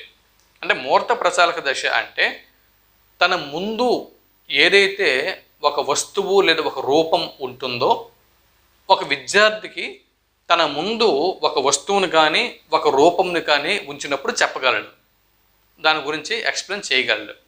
కానీ తన ముందు ఉంచినప్పుడు ఆ వస్తువు గురించి ఆ వ్యక్తి గురించి ఆ విద్యార్థి మాట్లాడలేదు. అంటే కంటి ముందు ప్రత్యక్షంగా ఉంటేనే ఆ అంశం మీద విద్యార్థి మాట్లాడగలడు. కంటి ముందు లేకపోతే ఊహించి ఆ పదార్థం గురించి కానీ ఆ వ్యక్తి గురించి కానీ చెప్పలేడు. అటువంటి పరిస్థితిని మూర్త ప్రచాలక దశ అని చెప్పి అంటారు. ఓకే, చూడండి, ఇక్కడ ఇది బిట్టు మీకు రావచ్చు. తన ముందు ఉన్నటువంటి వ్యక్తుల్లో ఎవరు పొడవో చెప్పగలిసినటువంటి రవి వారు తన ముందు లేకపోతే వారి గురించి చెప్పలేకపోయాడు. సో సంజ్ఞానాత్మక వికాస సిద్ధాంతం ప్రకారం రవి ఏ దశలో ఉన్నాడు అని బిట్టు వస్తే మూడవ దశ, మూర్త ప్రచాలక దశ అయినటువంటి మూడవ దశలో ఉన్నాడు. నెక్స్ట్, ఇకపోతే అమూర్త ప్రచాలక దశ. సంజ్ఞానాత్మక వికాస సిద్ధాంతంలో చివరి దశ అమూర్త ప్రచాలక దశ. అమూర్త ప్రచాలక దశ అంటే తన ముందు లేనటువంటి వస్తువుల గురించి, తన ముందు లేనటువంటి అంశాల గురించి ఊహించగలగడం, ఊహించి వాటి మీద కవితలు రాయగలగడం, విమర్శ చేయగలగడం, వాటి గురించి ఏదైనా మాట్లాడగలగడం. అంటే తన ముందే ఉండక్కర్లేదు, తన ముందు లేకపోయినా ఊహా సామర్థ్యముతో ఆ అంశం గురించి మాట్లాడగలిగేటటువంటి శక్తిని అమూర్తము అని చెప్పి అంటాము. అటువంటి అమూర్త ప్రచాలక దశ పియాజే యొక్క సంజ్ఞానాత్మక వికాస సిద్ధాంతంలో చివరి 4వ దశ. ఇది ఇక్కడితో సంజ్ఞానాత్మక వికాస సిద్ధాంతము అనేది పూర్తయింది. దాని తర్వాత మరో అంశం గురించి ఇప్పుడు మనం చూద్దాం. పియాజే సంజ్ఞానాత్మక వికాస సిద్ధాంతం అయిన తర్వాత కోల్బర్గ్ నైతిక వికాస సిద్ధాంతం గురించి మనం పరిశీలన చేద్దాం. కోల్బర్గ్ నైతిక వికాస సిద్ధాంతంలో ఎక్కడి నుంచి కూడా బిట్ రావడానికి ఛాన్స్ అనేది ఉంది.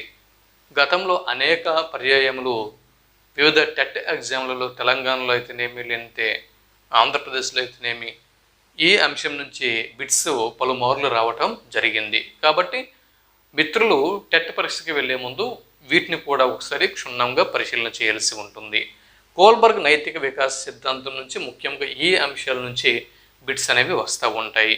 మనకిప్పుడు ఎగ్జామ్ ఓరియంటేషన్లో షార్ట్ టైంలో మనకు కావాల్సిన ఇన్ఫర్మేషన్ కావాలి కాబట్టి షార్ట్ టైంలో ఎగ్జామ్ కోసం ఎంతవరకు విషయం అవసరమో అంతవరకు మాత్రమే మీకు నేను అందిస్తున్నాను. ఇకపోతే కోల్బర్గ్ నైతిక వికాస సిద్ధాంతంలో 3 స్థాయిలు అనేవి ఉన్నాయి, అవునా? ఇప్పుడు పియాజే సంజ్ఞానాత్మక వికాస సిద్ధాంతంలో ఇంద్రియ ప్రచాలక దశ, పూర్వ ప్రచాలక దశ, మూర్త ప్రచాలక దశ, అమూర్త ప్రచాలక దశ అని 4 స్టేజ్లు అక్కడ పియాజే సంజ్ఞానాత్మక వికాస సిద్ధాంతంలో చెప్పుకున్నాం. కానీ ఇక్కడ కోల్బర్గ్ నైతిక వికాస సిద్ధాంతంలో ఉన్నవి 3 స్టేజ్లు మాత్రమే. అవి ఇదిగో పూర్వ సంప్రదాయ స్థాయి, సంప్రదాయ స్థాయి, ఉత్తర సంప్రదాయ స్థాయి. ఇంకా క్లియర్గా మనం గుర్తుపెట్టుకోవాలంటే సంప్రదాయ స్థాయి మధ్యలో మనం ఉంచుకొని సంప్రదాయ స్థాయి మీద నిల్చుందాం. ముందు మనం దేని మీద నిల్చుంటాం? సంప్రదాయ స్థాయి మీద నిల్చుందాం. సంప్రదాయ స్థాయి కంటే ముందుది పూర్వ సంప్రదాయ స్థాయి, ముందు దశ. ఈ సంప్రదాయ స్థాయికి తరువాత దశ ఏదైతే ఉందో అది ఉత్తర సంప్రదాయ దశ. ఓకే, ఇప్పుడు పూర్వ సంప్రదాయ స్థాయి ఎక్కడికి వద్దాం. పూర్వ సంప్రదాయ స్థాయి, పూర్వ సంప్రదాయ దశ, కోల్బర్గ్ పూర్వ సంప్రదాయ దశ. ఇది 4 సంవత్సరాల నుంచి 10 సంవత్సరాల మధ్య ఉంటుంది. సంప్రదాయ స్థాయి 11 నుంచి 13 సంవత్సరాల మధ్య ఉంటుంది. ఉత్తర సంప్రదాయ స్థాయి 14 సంవత్సరాల నుంచి ప్రారంభం అవుతుంది. కోల్బర్గ్ ప్రకారము టీనేజ్లో ఉత్తర సంప్రదాయ స్థాయి ప్రారంభం అవుతుంది అనుకుందాం. ఈ సంవత్సరాలు మనకు గుర్తుండవు, కానీ సింపుల్గా మనం ఇలా గుర్తుపెట్టుకుంటే ఎగ్జామ్కి పనికి వస్తుంది. టీనేజ్ ఏదైతే ఉందో టీనేజ్ మనకి ఎప్పుడు ప్రారంభం అవుతుంది? 13వ సంవత్సరంలో ప్రారంభం అవుతుంది, 13 కదా. సో 13 నుంచి టీనేజ్ అనేది ప్రారంభం అవుతుంది. సో అక్కడి వరకు 13 ఏజ్ వరకు ఏముంటుంది? సంప్రదాయ స్థాయి. 13 ఏజ్ తర్వాత 14 తర్వాత ఉత్తర సంప్రదాయ స్థాయి అనేది ఉంటుంది. మరి ఇక్కడ 11 నుంచి 13 ఇదేంటిది? బాల్య దశ. ఇదేంటంటే ఇది బాల్య దశ, బాల్య దశ.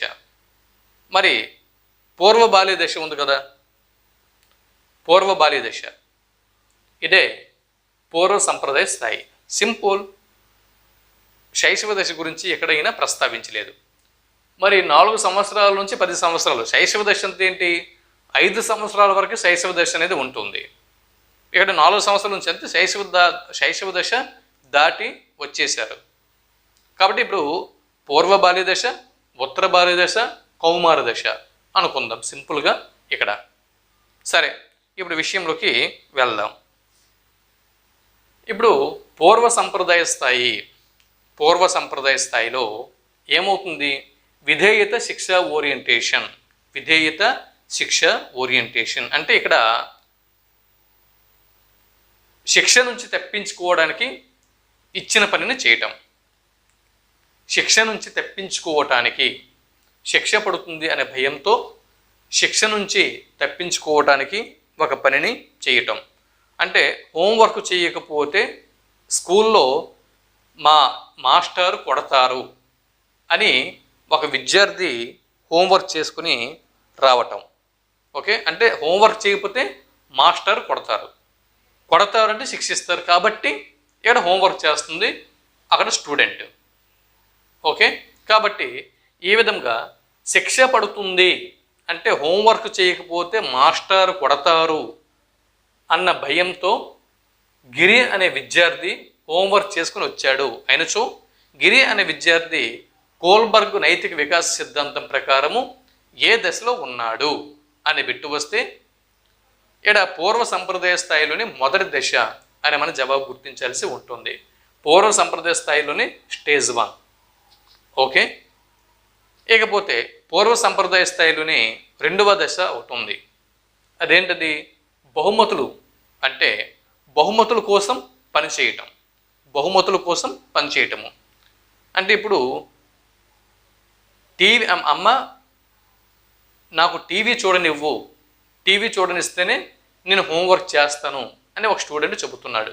లేదా అమ్మగారు అంటున్నారు, చిన్న నువ్వు ఇప్పుడు హోంవర్క్ చేస్తే తర్వాత నీకు నేను సినిమాకి తీసుకువెళ్తాను అని చెప్పి అమ్మ అంటుంది.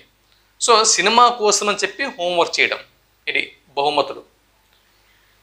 ఇప్పుడు వనజ అనేటటువంటి ఒక అమ్మాయికి వారి అమ్మగారు సినిమాకి తీసుకుని వెళ్తాము అని మాట ఇచ్చారు. కాబట్టి వనజ ఆ రోజు హోంవర్క్ అంతా కూడా, స్కూల్ హోంవర్క్ అంతా కూడా తొందరగా పూర్తి చేసింది. అయినచో వనజ కోల్బర్గ్ నైతిక వికాస సిద్ధాంతం ప్రకారము ఏ స్టేజ్లో ఉంది అంటే పూర్వ సంప్రదాయ స్థాయిలోని రెండవ స్టేజ్ అని మన జవాబు గుర్తించాల్సి ఉంటుంది. ఇకపోతే చూడండి, ఇప్పుడు సంప్రదాయ స్థాయికి వద్దాం. అంటే కోల్బర్గ్ నైతిక వికాస సిద్ధాంతంలోని రెండవ దశ, రెండవ స్టేజ్. ఇందులో కూడా రెండు స్టేజ్లు ఉన్నాయి. అవి ఒకటి మంచి అబ్బాయి లేదా మంచి అమ్మాయి అనిపించుకోవాలి. మంచి అబ్బాయి లేదా అంటే అందరి దృష్టిలో, ఉదాహరణకి కళ్యాణి అనేటటువంటి ఒక అమ్మాయి తన తోటి విద్యార్థుల దగ్గర, ఉపాధ్యాయుల దగ్గర, పాఠశాలలో మంచి పిల్ల అనిపించుకోవాలి అని చెప్పి అనుకువగా, చక్కగా, క్రమశిక్షణతో అమ్మాయి అంటే ప్రవర్తిస్తూ ముందుకు వెళ్తుంది. అయినచో కళ్యాణి అనే అమ్మాయి కోల్బర్గ్ నైతిక వికాస సిద్ధాంతంలో ఏ స్టేజ్లో ఉంది అని బిట్టు వస్తే రెండవ దశ అయినటువంటి సంప్రదాయ స్థాయిలో మొదటి దశలో ఉంది అని ఇక్కడ అర్థం. అంటే ప్రతి దశలో కూడా రెండు స్టేజ్లు ఉన్నాయి. ప్రతి స్టేజ్లో కూడా రెండు దశలు అనేవి ఉన్నాయి. ఇక్కడ అంటే దీని ప్రకారం ఇది మూడవ స్టేజ్.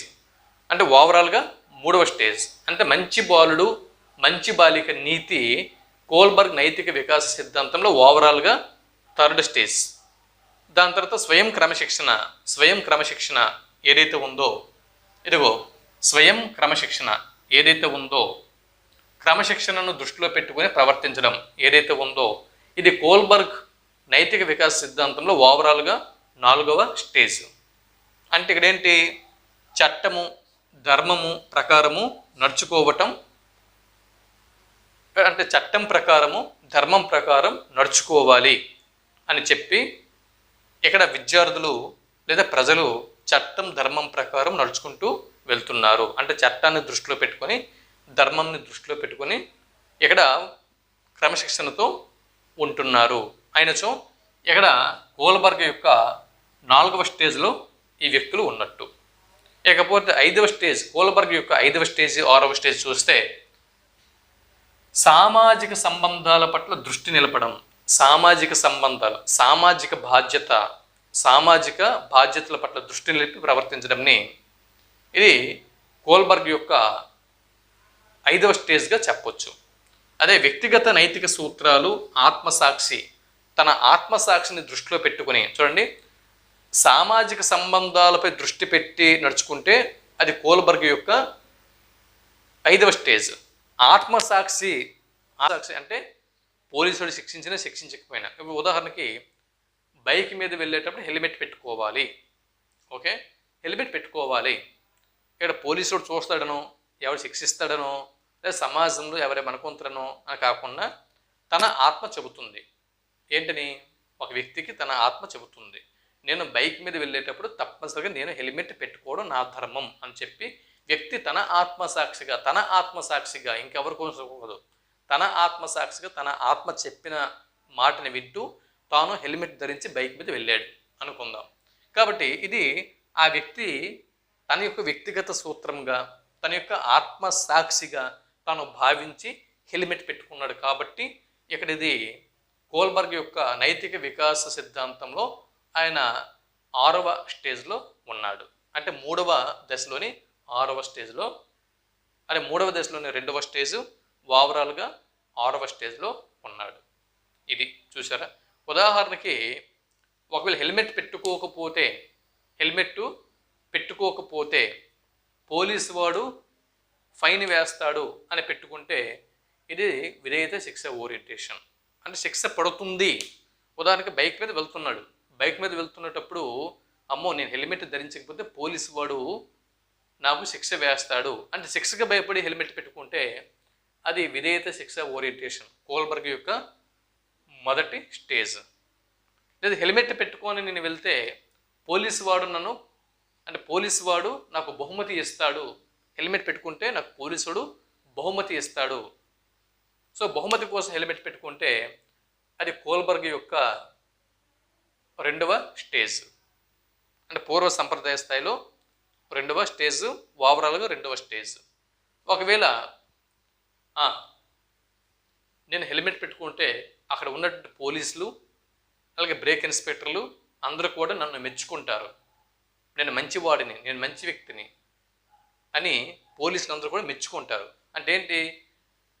పోలీసుల దగ్గర మంచి వ్యక్తి అనిపించుకోవాలి అని చెప్పి ఆ వ్యక్తి హెల్మెట్ పెట్టుకున్నాడు అనుకుందాం.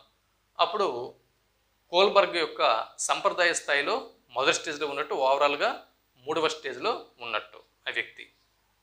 ఇకపోతే చట్టము, ధర్మము, న్యాయము వీటిని దృష్టిలో పెట్టుకొని హెల్మెట్ పెట్టుకున్నాడు. అంటే చట్టము, ధర్మం ఏటి లేకపోతే helmet పెట్టుకోడు.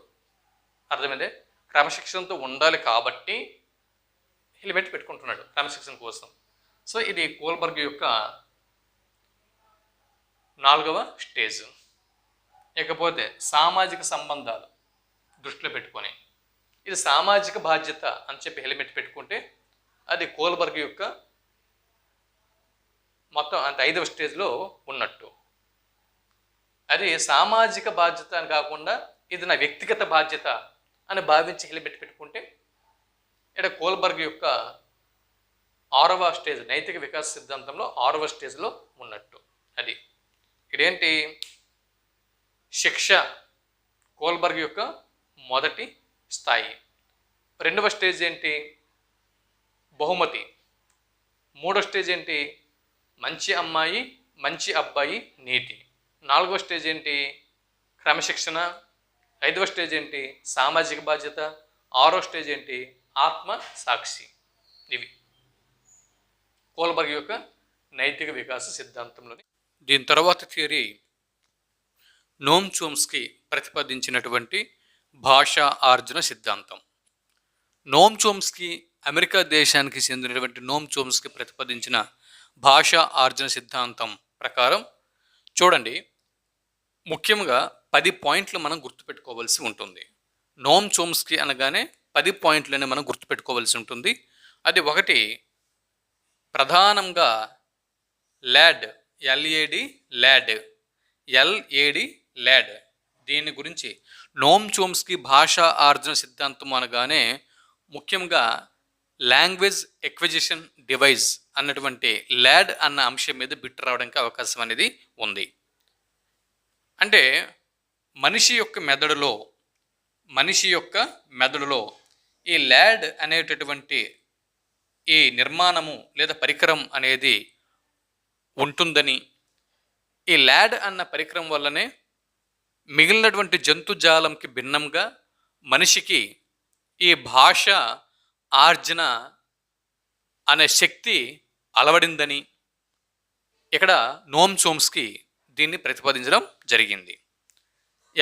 Lad, language acquisition device. Okay, దాని తర్వాత ఇక government binding theory. Government binding theory ఈ పేరు వినిపించగానే, ఈ పేరు మనకి స్క్రీన్ మీద కనిపించగానే నోమ్ చోమ్స్కీ పేరు మనకి గుర్తుకు రావాల్సి ఉంటుంది. నోమ్ చోమ్స్కీ భాషార్జన సిద్ధాంతం మనకి గుర్తుకు రావాల్సి ఉంటుంది. అలాగే language acquisition theory, language acquisition device, language acquisition theory, government binding theory, తర్వాత syntactic structure, generative grammar, universal grammar, transformational grammar, verbal behaviour. ఇవి కనిపించగానే నోమ్ చోమ్స్కీ భాషార్జన సిద్ధాంతం అనేది మనకి గుర్తుకు రావాల్సి ఉంటుంది. లేదా నోమ్ చోమ్స్కీ భాషార్జన సిద్ధాంతం అనగానే మనం గుర్తుపెట్టుకోవాల్సిన అంశాలు ఇవి. అంటే చూడండి, ఇక్కడ ఏమన్నారు? అనుకరణ మరియు నిబంధన, అనుకరణ నిబంధన ద్వారా భాషా వికాసం జరుగుతుంది అని స్కిన్నర్ ప్రతిపాదించగా, అనుకరణ మరియు నిబంధన వీటి ద్వారా భాషా ఆర్జన లేదా భాషా వికాసం జరుగుతుంది అని స్కిన్నర్, ఎవరండి? స్కిన్నర్ పేర్కొంటే, ఈ స్కిన్నర్ యొక్క వాదంని తప్పుపట్టిన వారు నోమ్ చోమ్స్కీ. బిట్టు చూడండి, అనుకరణ నిబంధన ద్వారా భాష వికాసం జరుగుతుంది అని పేర్కొన్నవారు స్కిన్నర్. స్కిన్నర్ వాదాన్ని తప్పుపట్టినవాడు నోమ్ చోమ్స్కీ. నోమ్ చోమ్స్కీ ఏమన్నాడు? లాంగ్వేజ్ ఎక్విజిషన్ డివైస్ అనేటటువంటి ఒక కొత్త పదంని ఇక్కడ భాషార్జన సిద్ధాంతం ద్వారా మన ముందుకు తీసుకువచ్చాడు. ఈ లాంగ్వేజ్ ఎక్విజిషన్ డివైస్ ప్రకారము ఇక్కడ ఈ ల్యాడ్ ద్వారా శిశువు 4 సంవత్సరాల వయసు వచ్చేసరికి భాషలోని నియమ నిబంధనలను చాలా వరకు అర్థం చేసుకుంటాడు అని నోమ్ చోమ్స్కీ పేర్కొన్నాడు. ఇది మానవుని యొక్క మస్తిష్కంలో ఈ లాంగ్వేజ్ ఎక్విజిషన్ డివైస్ అన్నటువంటి పరికరం ఉంటుంది అని ఈయన ప్రతిపాదించడం జరిగింది. ఎవరు? నోమ్ చోమ్స్కీ. ఇకపోతే గవర్నమెంట్ బైండింగ్ థియరీ, దీని మీద కూడా బిట్ రావడానికి అవకాశం అనేది ఉంది. సింటాక్టిక్ స్ట్రక్చర్, అలాగే language acquisition theory, generative grammar, universal grammar, ఇది ఒకటి important point. Universal grammar, transformational grammar, verbal behaviour. ఈ పేర్లు వినగానే నోమ్ చోమ్స్కీ భాష వికాస సిద్ధాంతం మనకి గుర్తుకు రావాల్సి ఉంటుంది. తర్వాత విషయంని మనం చూద్దాం. ఇప్పుడు వికాస సిద్ధాంతములు తీసుకుంటే, వికాస సిద్ధాంతముల్లో తర్వాత కార్ల్ రోజర్స్ ఆత్మభావన సిద్ధాంతం ముఖ్యమైనది. అయితే ఇక్కడ నుంచి ఎక్కువగా ప్రధానంగా బిట్లు ఏమి రావు. ఒకవేళ బిట్లు వచ్చినా కూడా మీరు గెస్ చేయగలరు. ఒక విషయం గుర్తుపెట్టుకోండి, కార్ల్ రోజర్స్ ఆత్మభావన సిద్ధాంతం అన్న ఒక విషయం, అంటే ఆత్మభావన సిద్ధాంతం లేదా స్వీయ సిద్ధాంతం, ఆత్మభావన సిద్ధాంతము లేదా స్వీయ సిద్ధాంతంని ప్రతిపాదించిన వారు ఎవరు అని బిట్టు ఒకరు వస్తే కనుక కార్ల్ రోజర్స్ అని జవాబు గుర్తిస్తారు. ఇకపోతే ఎరిక్ ఎరిక్సన్ మనోసాంఘిక సిద్ధాంతం, మనోసాంఘిక సిద్ధాంతం ఎరిక్ ఎరిక్సన్. ఒకవేళ మ్యాచ్ ద ఫాలోయింగ్ రూపంలో అడిగినా కూడా ఏ సిద్ధాంతంని ఎవరు ప్రతిపాదించారు అన్నది మ్యాచ్ ద ఫాలోయింగ్ రూపంలో అడిగినా, లేకపోతే మనోసాంఘిక సిద్ధాంతం ప్రతిపాదించిన వారు ఎవరు అని బిట్ అడిగినా ఎరిక్ ఎరిక్సన్ అనే జవాబు మనం గుర్తించాల్సి ఉంటుంది. ఇదొక బిట్టు. ఇకపోతే ఎరిక్ ఎరిక్సన్ అనేటటువంటి ఇతడు మానవ జీవితంని 8 దశలుగా ఆయన వర్గీకరణ చేయడం జరిగింది. అయితే మనకి ప్రస్తుతం ఏంటంటే ఎగ్జామ్ ఓరియంటేషన్లో కౌమార దశ వరకు మాత్రమే మనకి అవసరం ఉంది కాబట్టి దీన్ని మాత్రమే మనం తీసుకుందాం. ఇది రివిజన్ వీడియో, ర్యాపిడ్ వీడియో అనే విషయం మనం తెలుసుకోవాలి. ఎగ్జామ్కి వెళ్ళే ముందు స్పీడ్గా మనం రివిజన్ చేస్తున్నాం కాబట్టి మనకి ఎగ్జామ్కి ఎంతవరకు అవసరమో అంతవరకే మనం తీసుకుంటున్నాం. ఇకపోతే ఎరిక్ ఎరిక్సన్ ఇతడు సిగ్మండ్ ఫ్రాయిడ్ అనుచరుడు.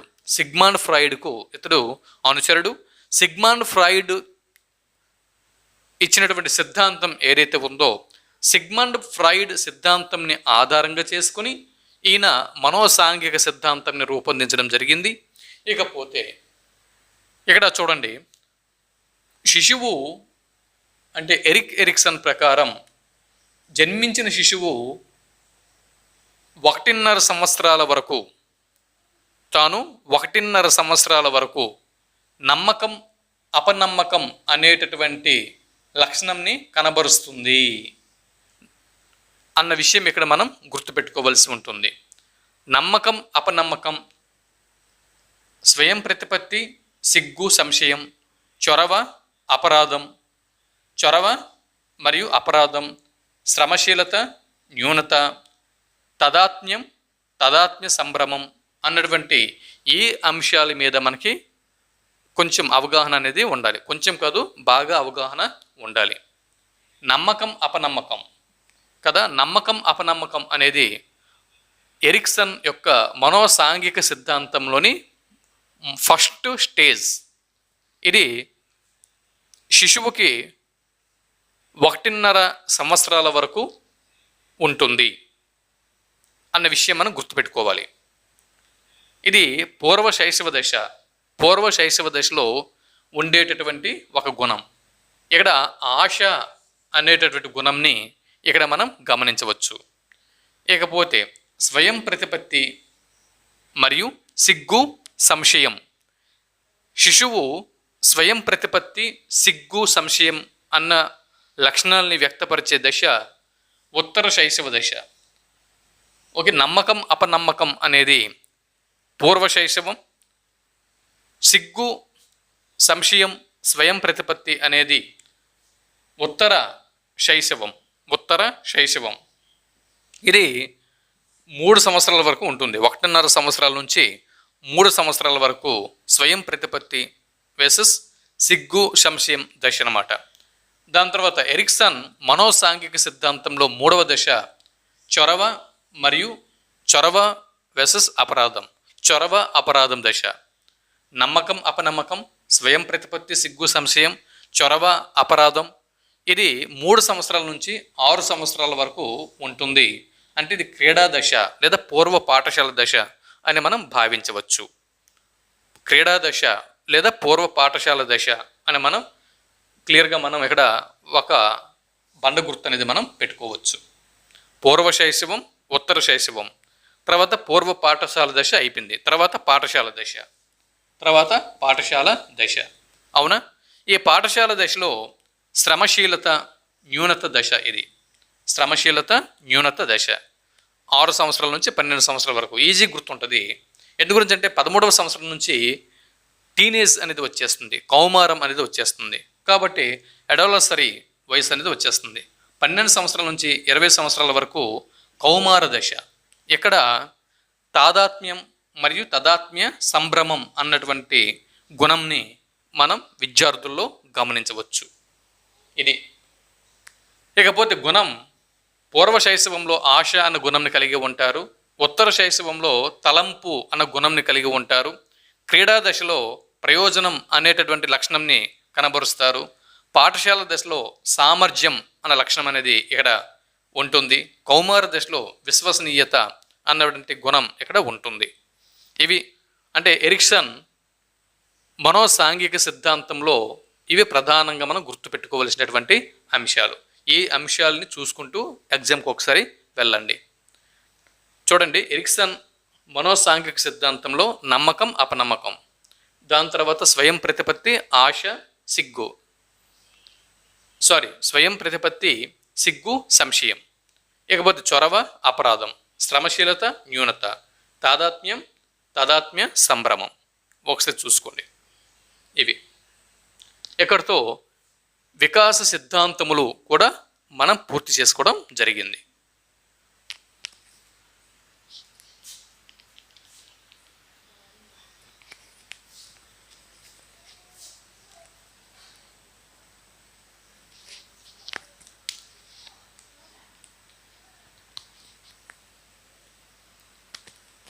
తర్వాత విషయం చూడండి, ఇక్కడ కొన్ని పదాలు వాటి యొక్క అర్థాలు మరియు వైయుక్తిక భేదాలు, వీటి గురించి ఒకసారి ఇప్పుడు మనం పరిశీలన చేద్దాం. మొదటగా డెజావు. డెజావు అంటే ఏంటి? దీని యొక్క అర్థం మనకి తెలియాలి. డెజావు అన్న పదం యొక్క అర్థం, దీని మీద బిట్టు రావచ్చు. ఇది ఒక ఫ్రెంచి పదం. డెజావు అనేది ఫ్రెంచి పదం, ఇది ఒకటి గుర్తుపెట్టుకోండి. అంటే ఏదైనా ఒక వ్యక్తిని, అంటే ఎవరైనా ఒక వ్యక్తిని కానీ, లేదా ఏదైనా ఒక వస్తువుని కానీ, లేదా ఏదైనా ఒక ప్రదేశంని కానీ మనం మొదటిసారి చూస్తున్నప్పుడు అది ఇంతకు ముందే మనకి చూసినట్లు అనిపించడం, దాన్ని డెజావు అని చెప్పి అంటారు. సింపుల్గా ఇంతకు ముందే చూసినట్లు అనిపించడం, ఇంతకు ముందే చూసినట్లు అనిపించడం. ఓకే, చూడండి. డెజావు అంటే అర్థం ఏంటంటే, గతంలో అంటే ప్రస్తుతం ఒక వస్తువుని లేదా ఒక వ్యక్తిని లేదా ఒక ప్రదేశంని మనం చూస్తున్నాం, ఇదే మొదటిసారి మనం చూడడం, అయినా కూడా ఇంతకు ముందు చూసాము అని మన మనసుకి అనిపించడం, దాన్ని డెజావు అంటారు. ఇక జైగార్నిక్ ప్రభావం, జైగార్నిక్ ఎఫెక్ట్ లేదా జైగార్నిక్ ప్రభావం అంటే ఏంటి? జైగార్నిక్ ప్రభావము అంటే ఏంటి? సగంలో ఆపిన పనులు, సగంలో మనం ఆపేసినటువంటి పనులు, మనం పూర్తి చేసిన పనుల కంటే బాగా కొన్నిసార్లు గుర్తుంటాయి, కొన్నిసార్లు మనం పూర్తి చేసినటువంటి పనుల కంటే సగంలో ఆపిన పనులు ఎక్కువగా గుర్తుంటాయి. ఇది మెయిన్ గుర్తుపెట్టుకోండి. సగంలో ఆపిన పనులు బాగా గుర్తుండడం, పూర్తి చేసిన పనుల కంటే సగంలో ఆపిన పనులు బాగా గుర్తుండటం, దీన్ని జైగార్నిక్ ప్రభావం అని చెప్పి అంటారు. ఈ అంశం గురించి జర్మనీ శాస్త్రజ్ఞురాలు దీని గురించి వివరించడం జరిగింది. ఆ శాస్త్రజ్ఞురాలి పేరు జైగార్నిక్. దీని గురించి వివరించిన వారే జైగార్నిక్, జర్మన్ శాస్త్రజ్ఞురాలు జైగార్నిక్. ఆవిడ పేరు ఏం పేరండి? జైగార్నిక్.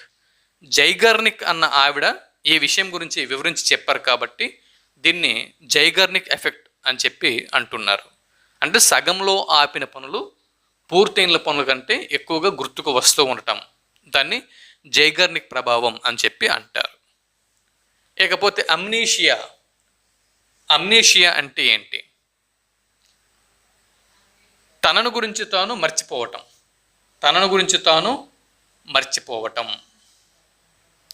తనను గురించి తాను మర్చిపోయే స్థితి, తనను గురించి తాను మర్చిపోయే స్థితి ఏదైతే ఉంటుందో, తనను గురించి తాను మర్చిపోయే స్థితిని అమ్నీషియా అని చెప్పి అంటారు. అమ్నీషియా, తనను గురించి తాను మర్చిపోయే స్థితిని అమ్నీషియా అని చెప్పి పేర్కొంటారు.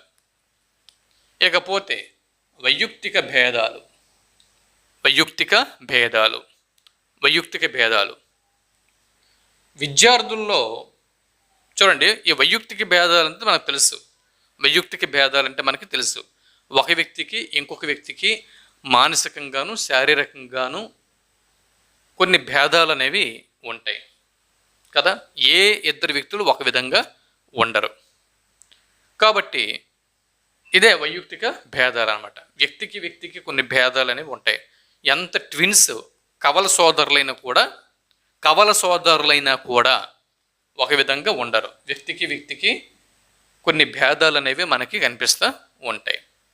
అయితే ఈ విధంగా వైయుక్తిక భేదాలు అనేవి సాధారణంగా రెండు రకాలు. వైయుక్తిక భేదాలు అనేవి రెండు రకాలు. వ్యక్తి అంతర్గత భేదాలు అంటే ఒకే వ్యక్తిలోని వివిధ భేదాలు. ఉదాహరణకి ఒక స్టూడెంట్ని తీసుకుందాం, ఒక విద్యార్థిని తీసుకుందాం. తనకి తెలుగులో ఒక విధమైన మార్కులు వస్తాయి, హిందీలో ఒక విధమైన మార్కులు వస్తాయి, ఇంగ్లీష్లో ఒక విధమైన మార్కులు వస్తాయి, సైన్స్లో ఒక విధమైన మార్కులు వస్తాయి, మ్యాథ్స్లో ఒక విధమైన మార్కులు వస్తాయి. అన్నిట్లో 90 90 90 90 90 అలా రావు కదా. ఒక దీనిలో 90 రావచ్చు, ఒక దీనిలో 93 రావచ్చు, ఒక దీనిలో 95 రావచ్చు, ఇంకో దీనిలో 96 రావచ్చు, ఇంకో దీనిలో 100/100 రావచ్చు, ఇంకో దానిలో 80 రావచ్చు. కాబట్టి ఈ విధంగా వీటిని వ్యక్తి అంతర్గత భేదాలకు ఉదాహరణగా మనం పేర్కోవచ్చు. వ్యక్తి అంతర్గత భేదాలు. మరి వ్యక్తి అంతర్భేదాలు అంటే ఒక స్టూడెంట్కి ఇంకొక స్టూడెంట్కి వచ్చినటువంటి గ్రేడ్లు దీనికి ఉదాహరణ. ఒక వ్యక్తికి A+ గ్రేడ్ వస్తుంది, ఇంకో వ్యక్తికి A గ్రేడ్ వస్తుంది, ఇంకొక విద్యార్థికి B గ్రేడ్ వస్తుంది, ఇంకొక విద్యార్థికి B+ గ్రేడ్ వస్తుంది, C గ్రేడ్ వస్తుంది, D గ్రేడ్ వస్తుంది. ఈ విధంగా అంటే వ్యక్తుల మధ్య భేదాలు వ్యక్తి అంతర్భేదాలు. వ్యక్తుల మధ్య భేదాలు వ్యక్తి అంతర్భేదాలు. ఒకే వ్యక్తిలోని వివిధ భేదాలు వ్యక్తి అంతర్గత భేదాలు. ఒక వ్యక్తిలోని అంతర్గతంగా ఉండే భేదాలు వ్యక్తి అంతర్గత భేదాలు. వ్యక్తి అంతర్భేదాలు అంటే అంతర అంటే ఒక వ్యక్తికి ఇంకొక వ్యక్తికి మధ్య భేదం అన్నమాట. అది ఇక్కడ అంతర్గతం అంటే ఒకే వ్యక్తిలో వివిధ భేదాలు. అంతర అంటే ఒక వ్యక్తికి ఇంకొక వ్యక్తికి అని అర్థం. ఇకపోతే విద్యార్థుల్లో వైయక్తిక భేదాలకు కారణాలు.